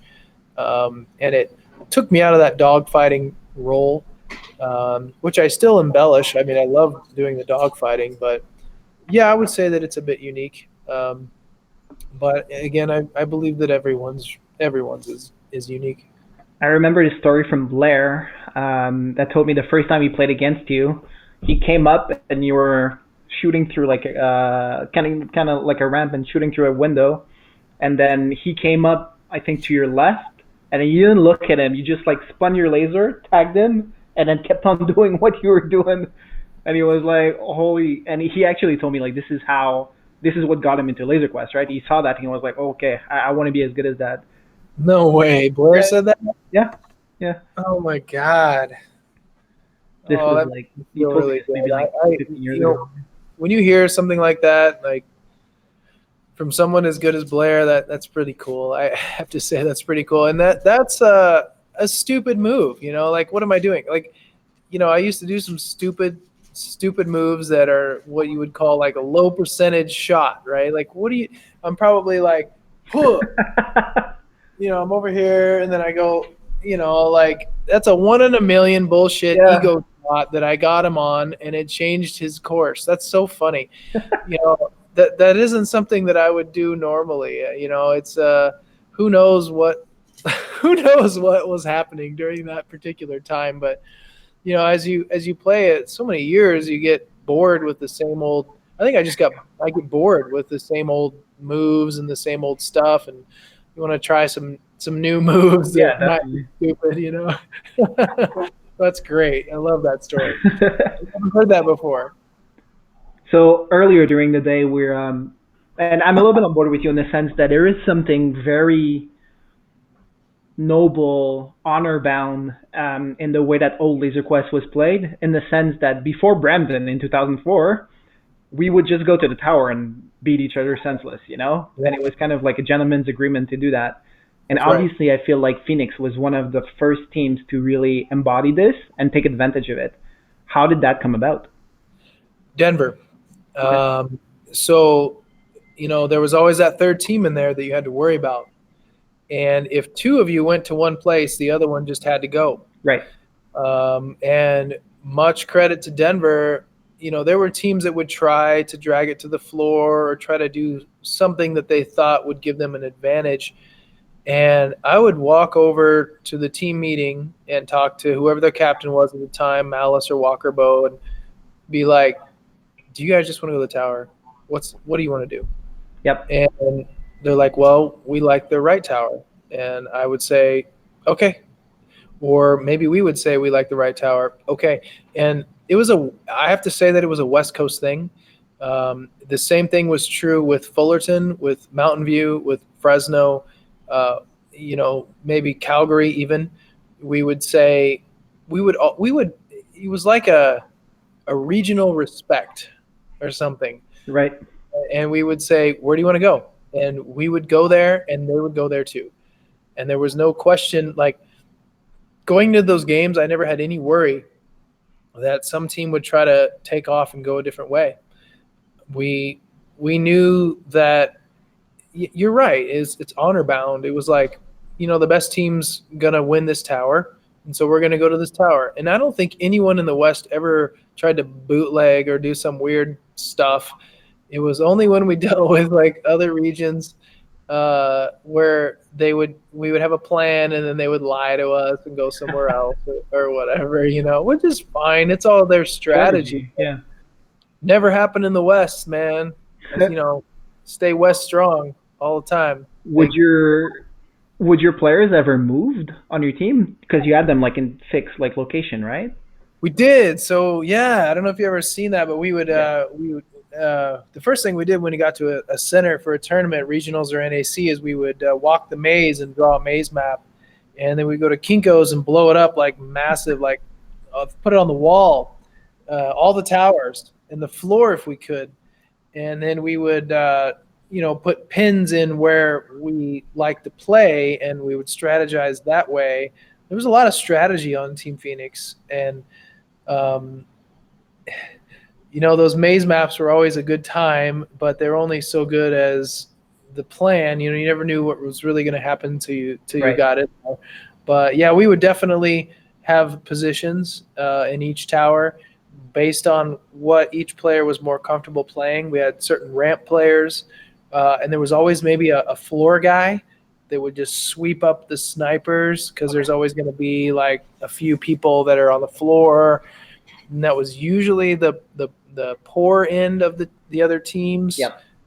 Maybe trying a 210 run or maybe whatever they're doing, they're sniping, right? They're not in the tower. So we would have a guy that would go, that was Edge a lot, that would go, take care of those people on the outskirts. And they could win a game doing that. They could max some player on the floor and win a game. You never knew.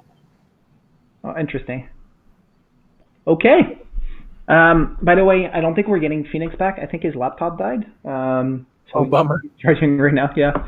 I'm hanging on at 2%, but it's plugged in, so I think we're good. Okay, excellent. Well, segment to the next.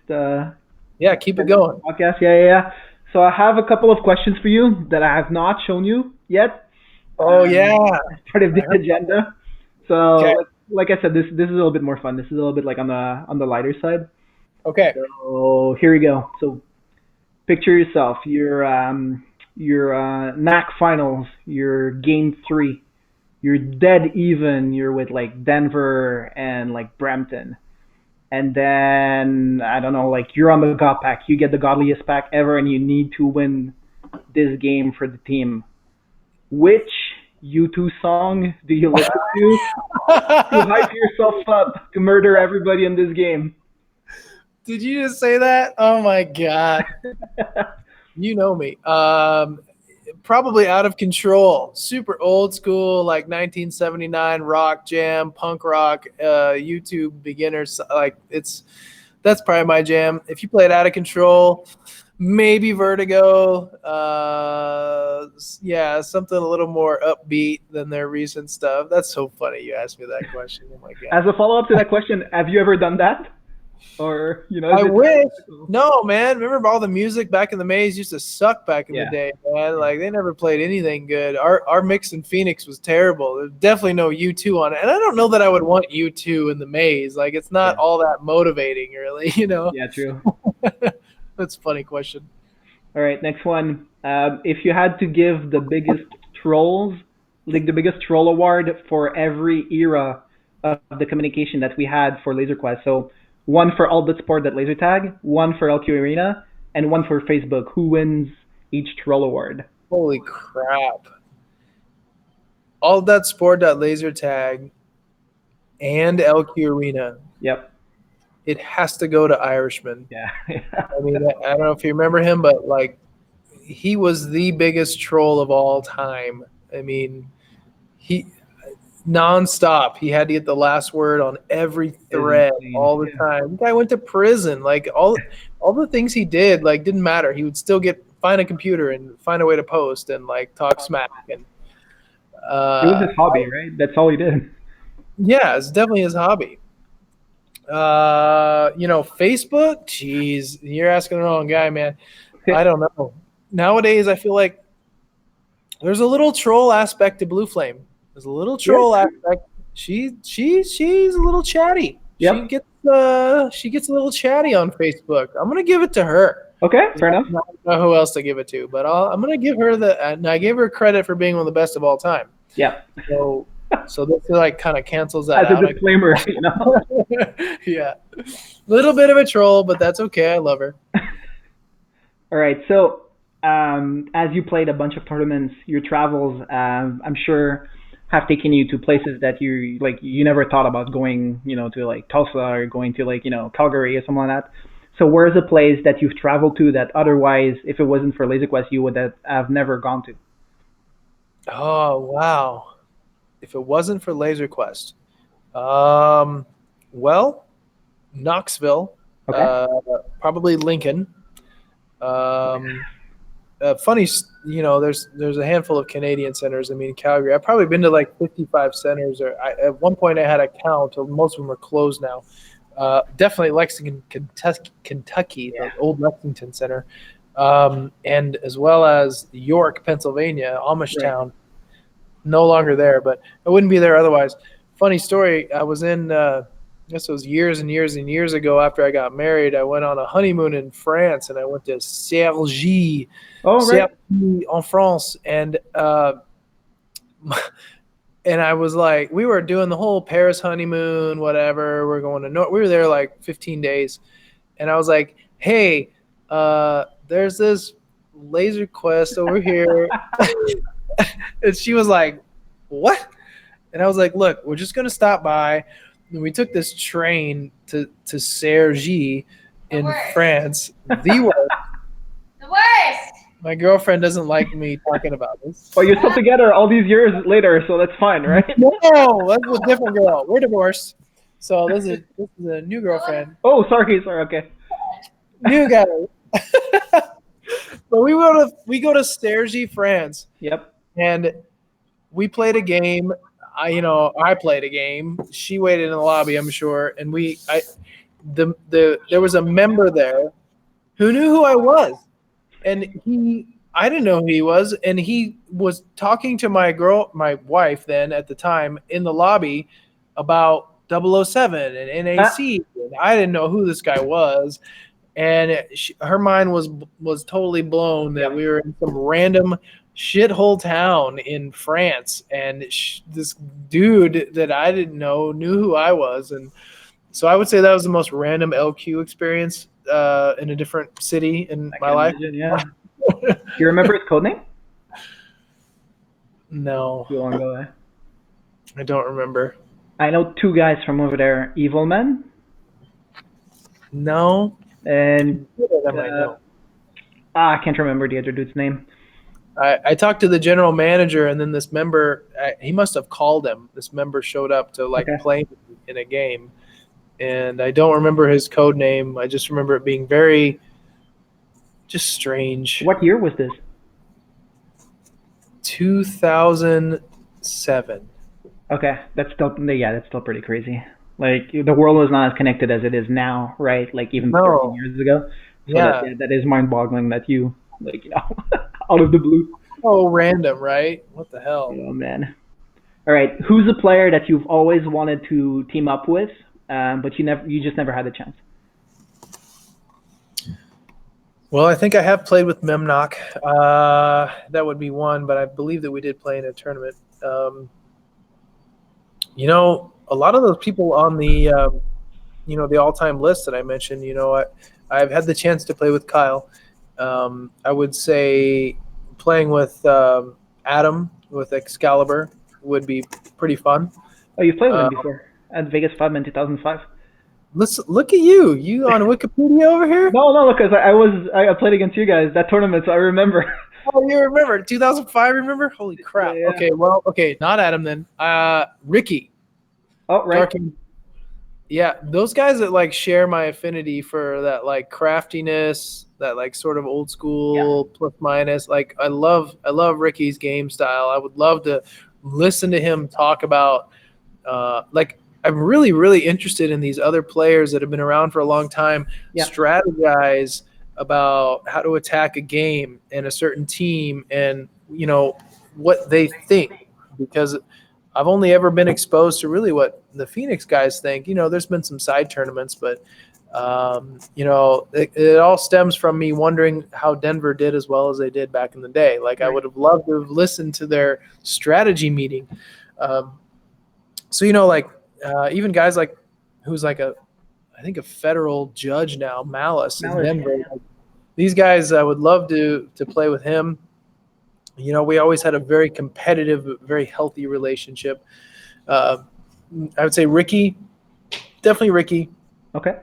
Definitely Malice. I love that guy. And I've played with so many others in random tournaments that it's hard to find one that I haven't played with, actually. Right. Let's see. Played with Clark, played with Hetfield, all the Toronto guys. Hey, I've never played with I've never played with Blue Flame. That kind of comes along with Ricky, I guess. Yeah. So the NRH team, that's an interesting team, right? Yes. They sort of came into their own after we did and after Denver did, and kind of on the downslope of popularity with LQ. They sort of came up and they started just winning everything. Yeah.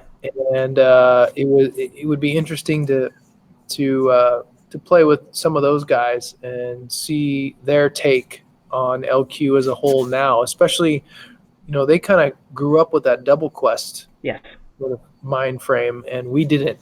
So they probably have a whole other strategy and format for how they attack those games than we would. So I would say a lot of those NRH players too. Sifumo, and really a lot of those players that's another team that could win any given game. So I'd like to play as much as the heated rivalry and the little smack talk I've had with NRH over the years. NRH cheats, #NRH cheats.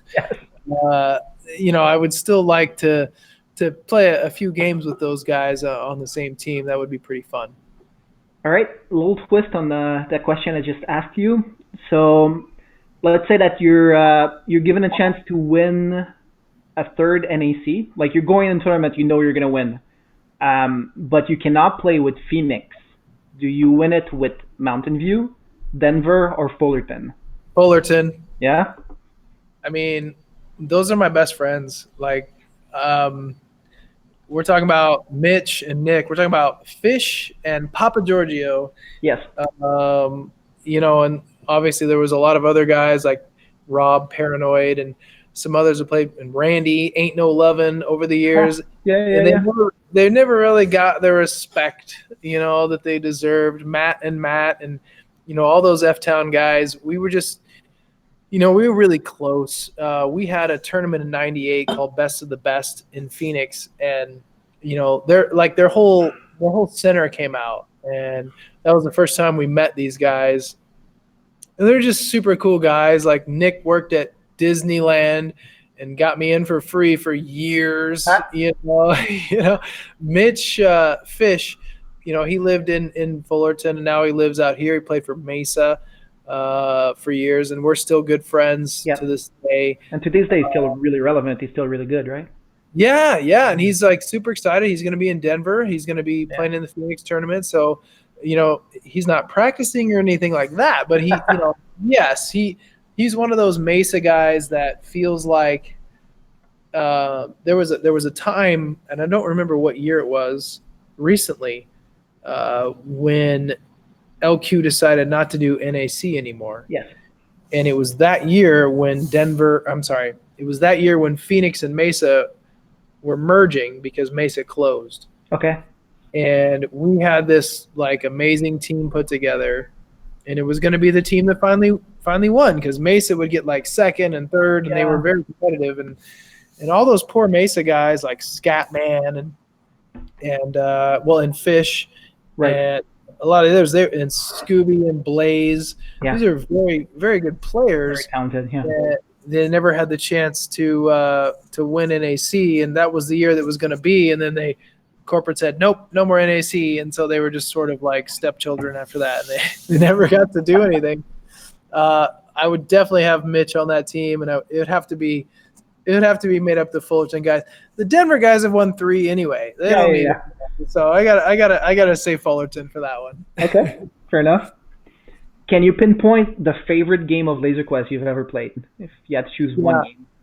I sure can. That'd be finals, 1999 NAC finals. That was against Denver, and I had 7th pick of the pack. So I was at the back of the pack rotation as far as what we had listed for our packs. Of course, we had a very detailed pack list, of each pack and how many games we played on each pack and how many times we got tagged in each target and everything.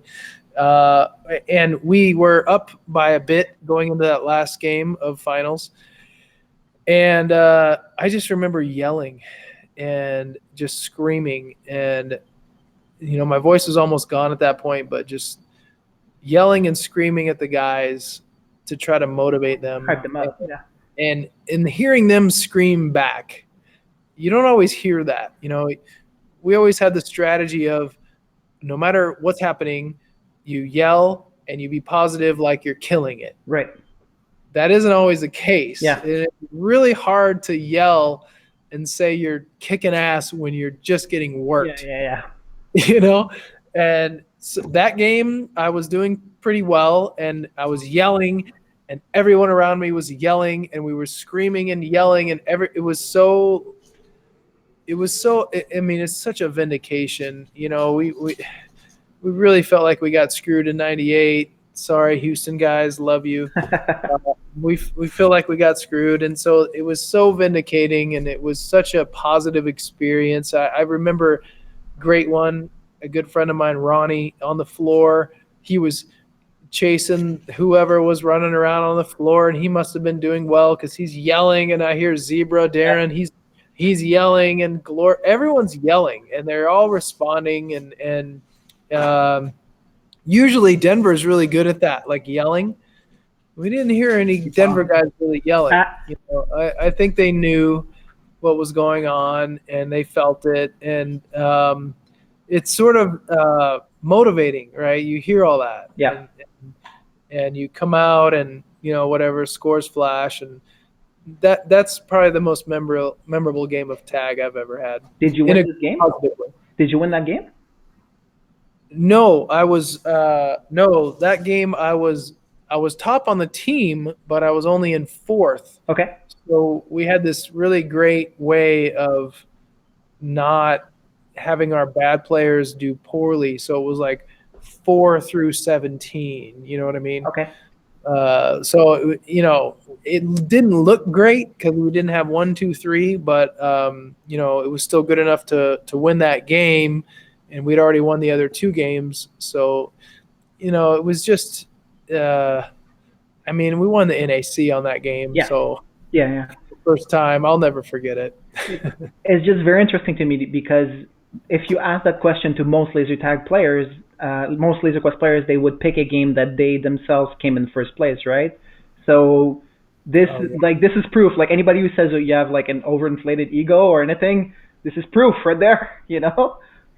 I appreciate that, but back then I definitely had an overinflated ego. And 4th place was good enough for me if we won the whole thing. Definitely.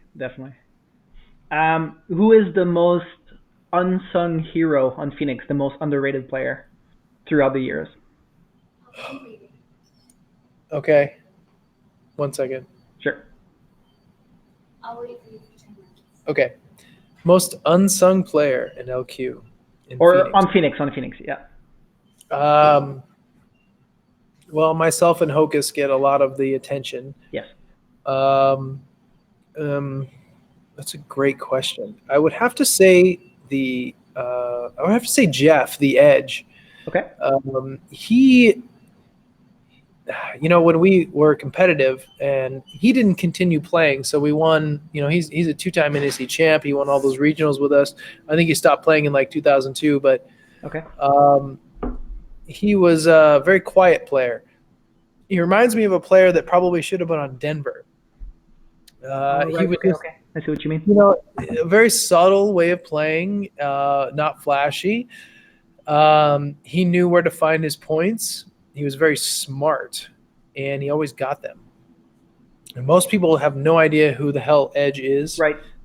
His name's Jeff. He's definitely won games in the past, and I would say his overall average score or average rank is quite high on our team. And you have to have that player that will hunt out and find the lesser players on other teams and take advantage of that. And he was our guy to do that. He would take care of ramps and floors, and he wasn't a dog fighter.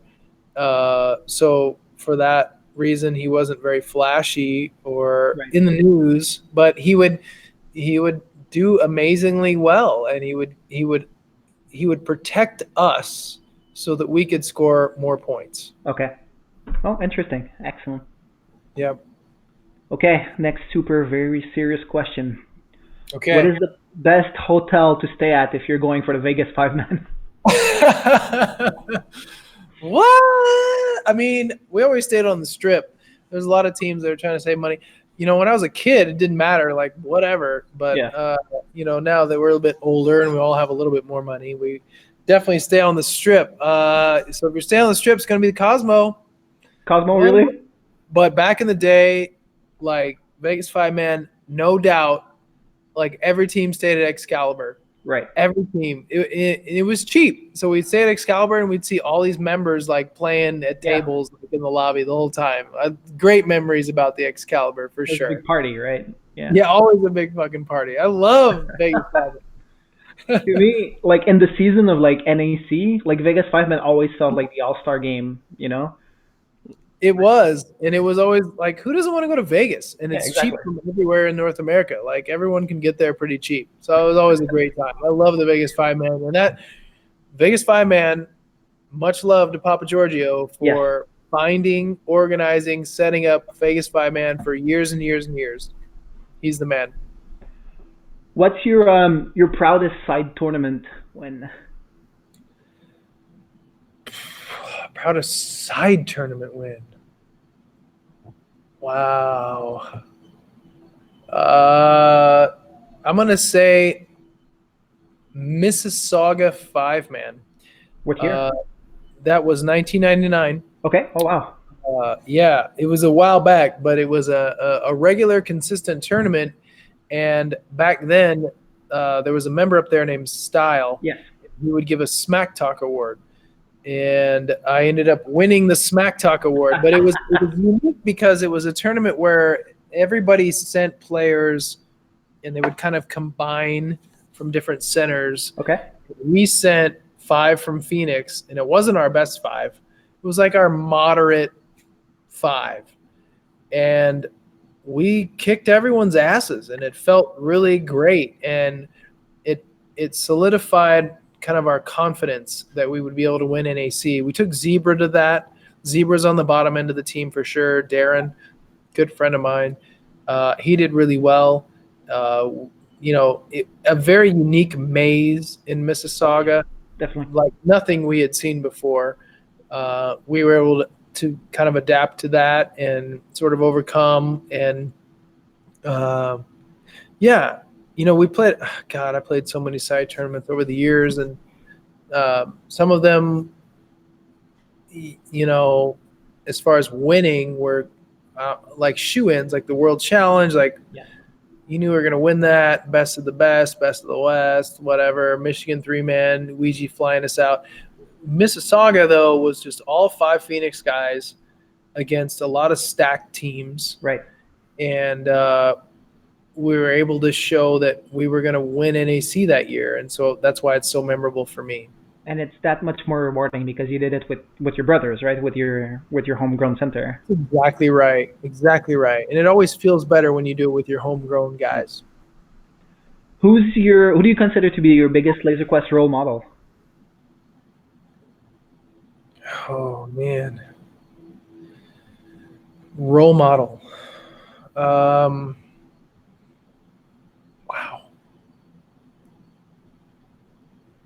That's tough for a guy that started back when there was no one really around. To look up to, right? But it's got to be somebody from your team, I'm guessing. Yeah, I would say that probably, even though he didn't score that many points, maybe, was Zebra. Okay. Damon. So he would always try to ground me because I would get very hyper competitive and sort of talk smack during our tryouts or during our practices, or I always had this thing where I would, if someone hit me, I would tell them they had a nice pack. Right, that's like definitely my MO from back in the day. And he would be like, "Nate, what are you doing, man? Like, these are your teammates." Yeah. And this is like 18-year-old 007 who, I look at it back now with a lot of regret that I had this certain attitude that I didn't really need to have, especially with my own teammates. And Zebra Darren, he would sort of frame that differently for me, where I would feel pretty bad about myself, which is fine. I probably should have. We actually had him be captain a few years. Okay. Because he's just a hell of a good guy. Right. He kind of showed me the way, and that I didn't need to be that way. And I think some of my reputation I sort of regret. I love that we won so much and we did so well, and that we kind of revolutionized the way people played, and we had a different playing style, and I love that. But I don't love the rep that I had, as far as having a big mouth, I regret that because I was a kid then, and I'm an adult now, and I'm not the same person. And Zebra has helped me to see that, old Darren, and he's a good friend of mine still, and he's a hell of a good guy. So that's my answer. Excellent answer. Okay. So here's what the masses have been begging for.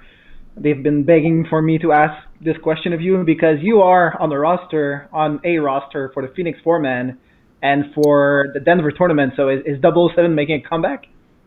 No. No.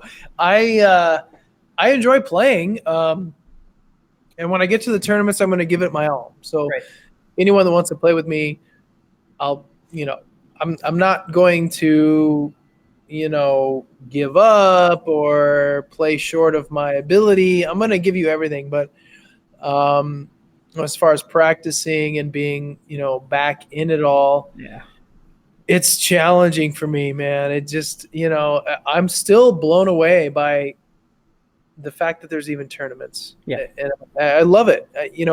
So many different options for entertainment these days, and people play laser tag, and I can't believe that Phoenix is still open. I can't believe that a lot of these centers are still open. I can't believe they're opening new centers. Like San Jose was a new center. I was like, what? It's really surprising to me, and good job to LQ for being sustainable all these years. We absolutely never thought it would be this long lasting. 25 years in the making, right? 25 years. No way, man. I remember having conversations in 99, 2000, being like, 5 more years, maybe. Yeah.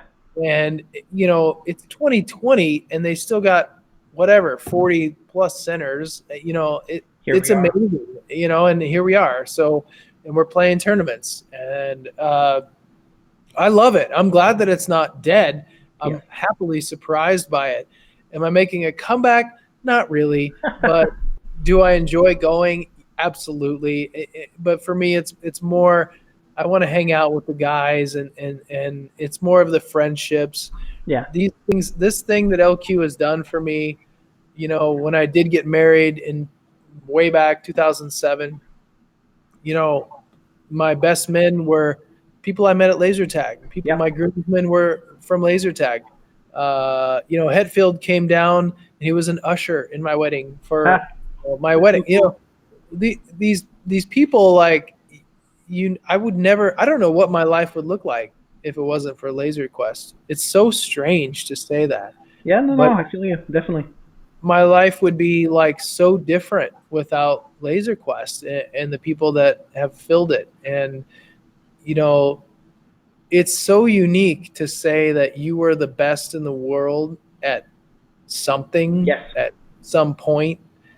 And I think I'm able to say that. And my girlfriend, she was a cheerleader, and they have kind of a similar like sort of underground following, like Right. a weird little niche of competitive cheerleading. You're like, what the hell is that?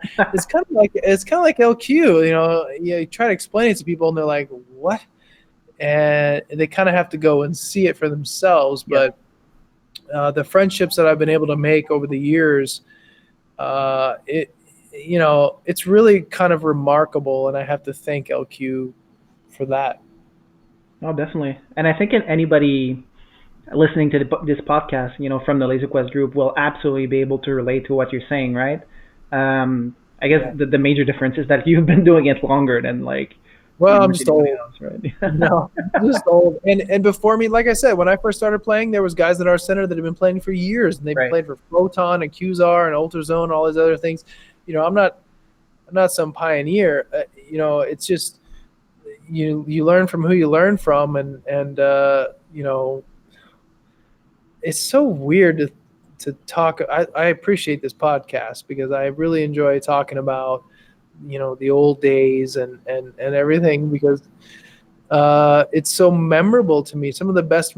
It's so crazy to say it, but some of the Yep. best memories of my life I understand. Yeah, are completely. related to laser tag. Yeah, definitely. Crazy, man. Oh, crazy. So, do you have any spicy predictions for the Phoenix four-man and for Denver? How do you see yourself placing? Right in the middle of the pack where I belong. Yeah, you think so? You're I a don't pretty stacked know, team for man. both. Well, I would say for Phoenix, I'll probably do better than I would in Denver. Yeah. Just because of all the Nate holes that are in Yes. the main. I should probably swing by and say hi to Laser Quest. I haven't been there in See if they're forever. still there. Yeah. Yeah, I think they're still there.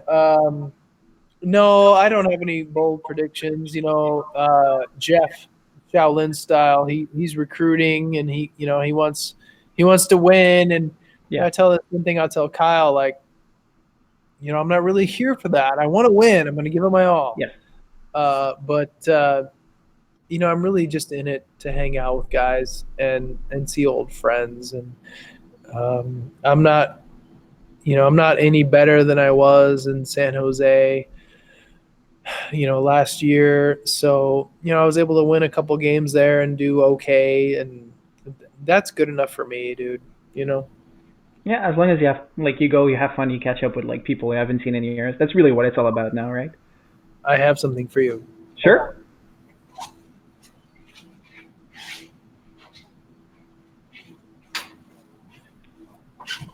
Okay. I forgot to bring this up. So back You in have the day, the Quest artifact. I have an artifact. All I don't know right. if you know about this artifact.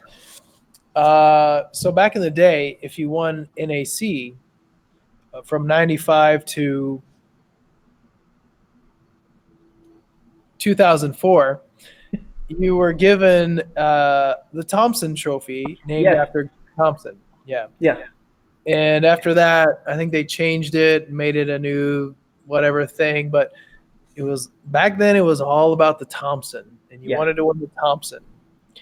And there was an NAC where they filled up all of the slots on the trophy for team. Oh, right. Okay.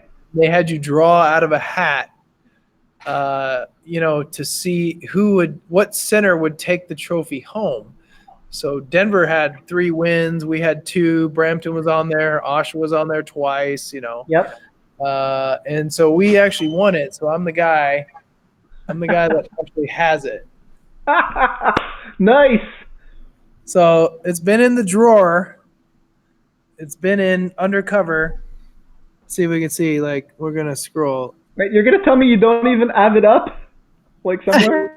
I don't. Hold on. Wait, this way. There we go.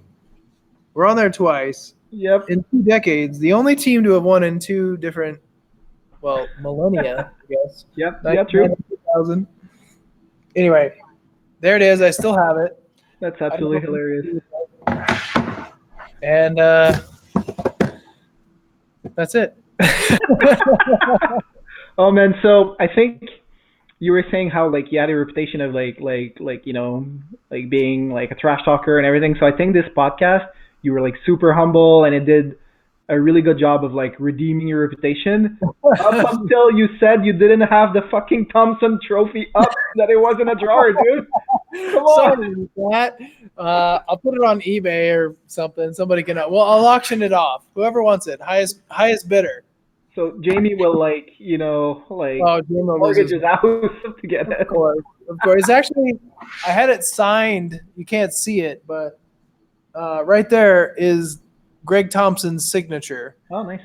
And I don't know if he's still with us, but at the time he had a bit of a tremor, Right. and it was a little jagged, and just a hell of a good guy. If you never met Greg Thompson, he was a pretty great man, is a great man.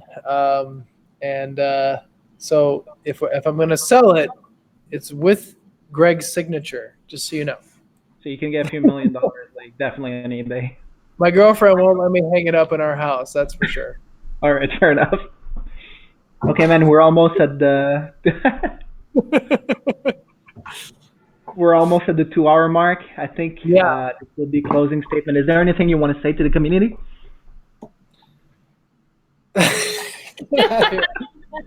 Anything I want to say? No, I mean, I just want to. I don't know. I want to thank LQ. Like, I have a lot of friends across the country, across the globe that are sort of related by this unique hobby that we all have and that we all share. And it's sort of remarkable that we have this thing that kind of bonds us. And I never really saw it for what it was back in the day when we were competitive, but I see it now. And, I'm very appreciative of it. And we talked about Chad, Lazarus, and some others that we've lost along the way. And it had the same impact in their lives. So I guess all I'll say is I'm glad that it's still alive. I'm glad that it's still happening. I can't believe we're doing a podcast in 2020. Are you kidding me? I had no idea that was going to happen. Are you crazy? Like, Yeah. I mean, I thought OQ would have been out of business years ago. Yeah. But here it is, and it's still going. And I still have friends that work there, friends that still play. And, for whatever they're doing it right, I guess. And I'm excited to play because of the people, and that's really the only reason why. And thank you for having me on the podcast so I can talk about the good old days once again. Oh, definitely. Anytime. Thank you for being on. This was really, really fun. I have to say this was extremely instructive as well. There's a lot of things that, a lot of knowledge that you have that like I didn't know about. So yeah, thank you very much for being on. And eventually I think we're gonna want to have people back on. Like if there's anything that you haven't said, you think about. So that's definitely an option for the future. Yeah, man, I'm here. Whenever you need me, just let me know. I'll be happy to come back. Awesome. Thank you, sir. Thanks, man. Goodbye.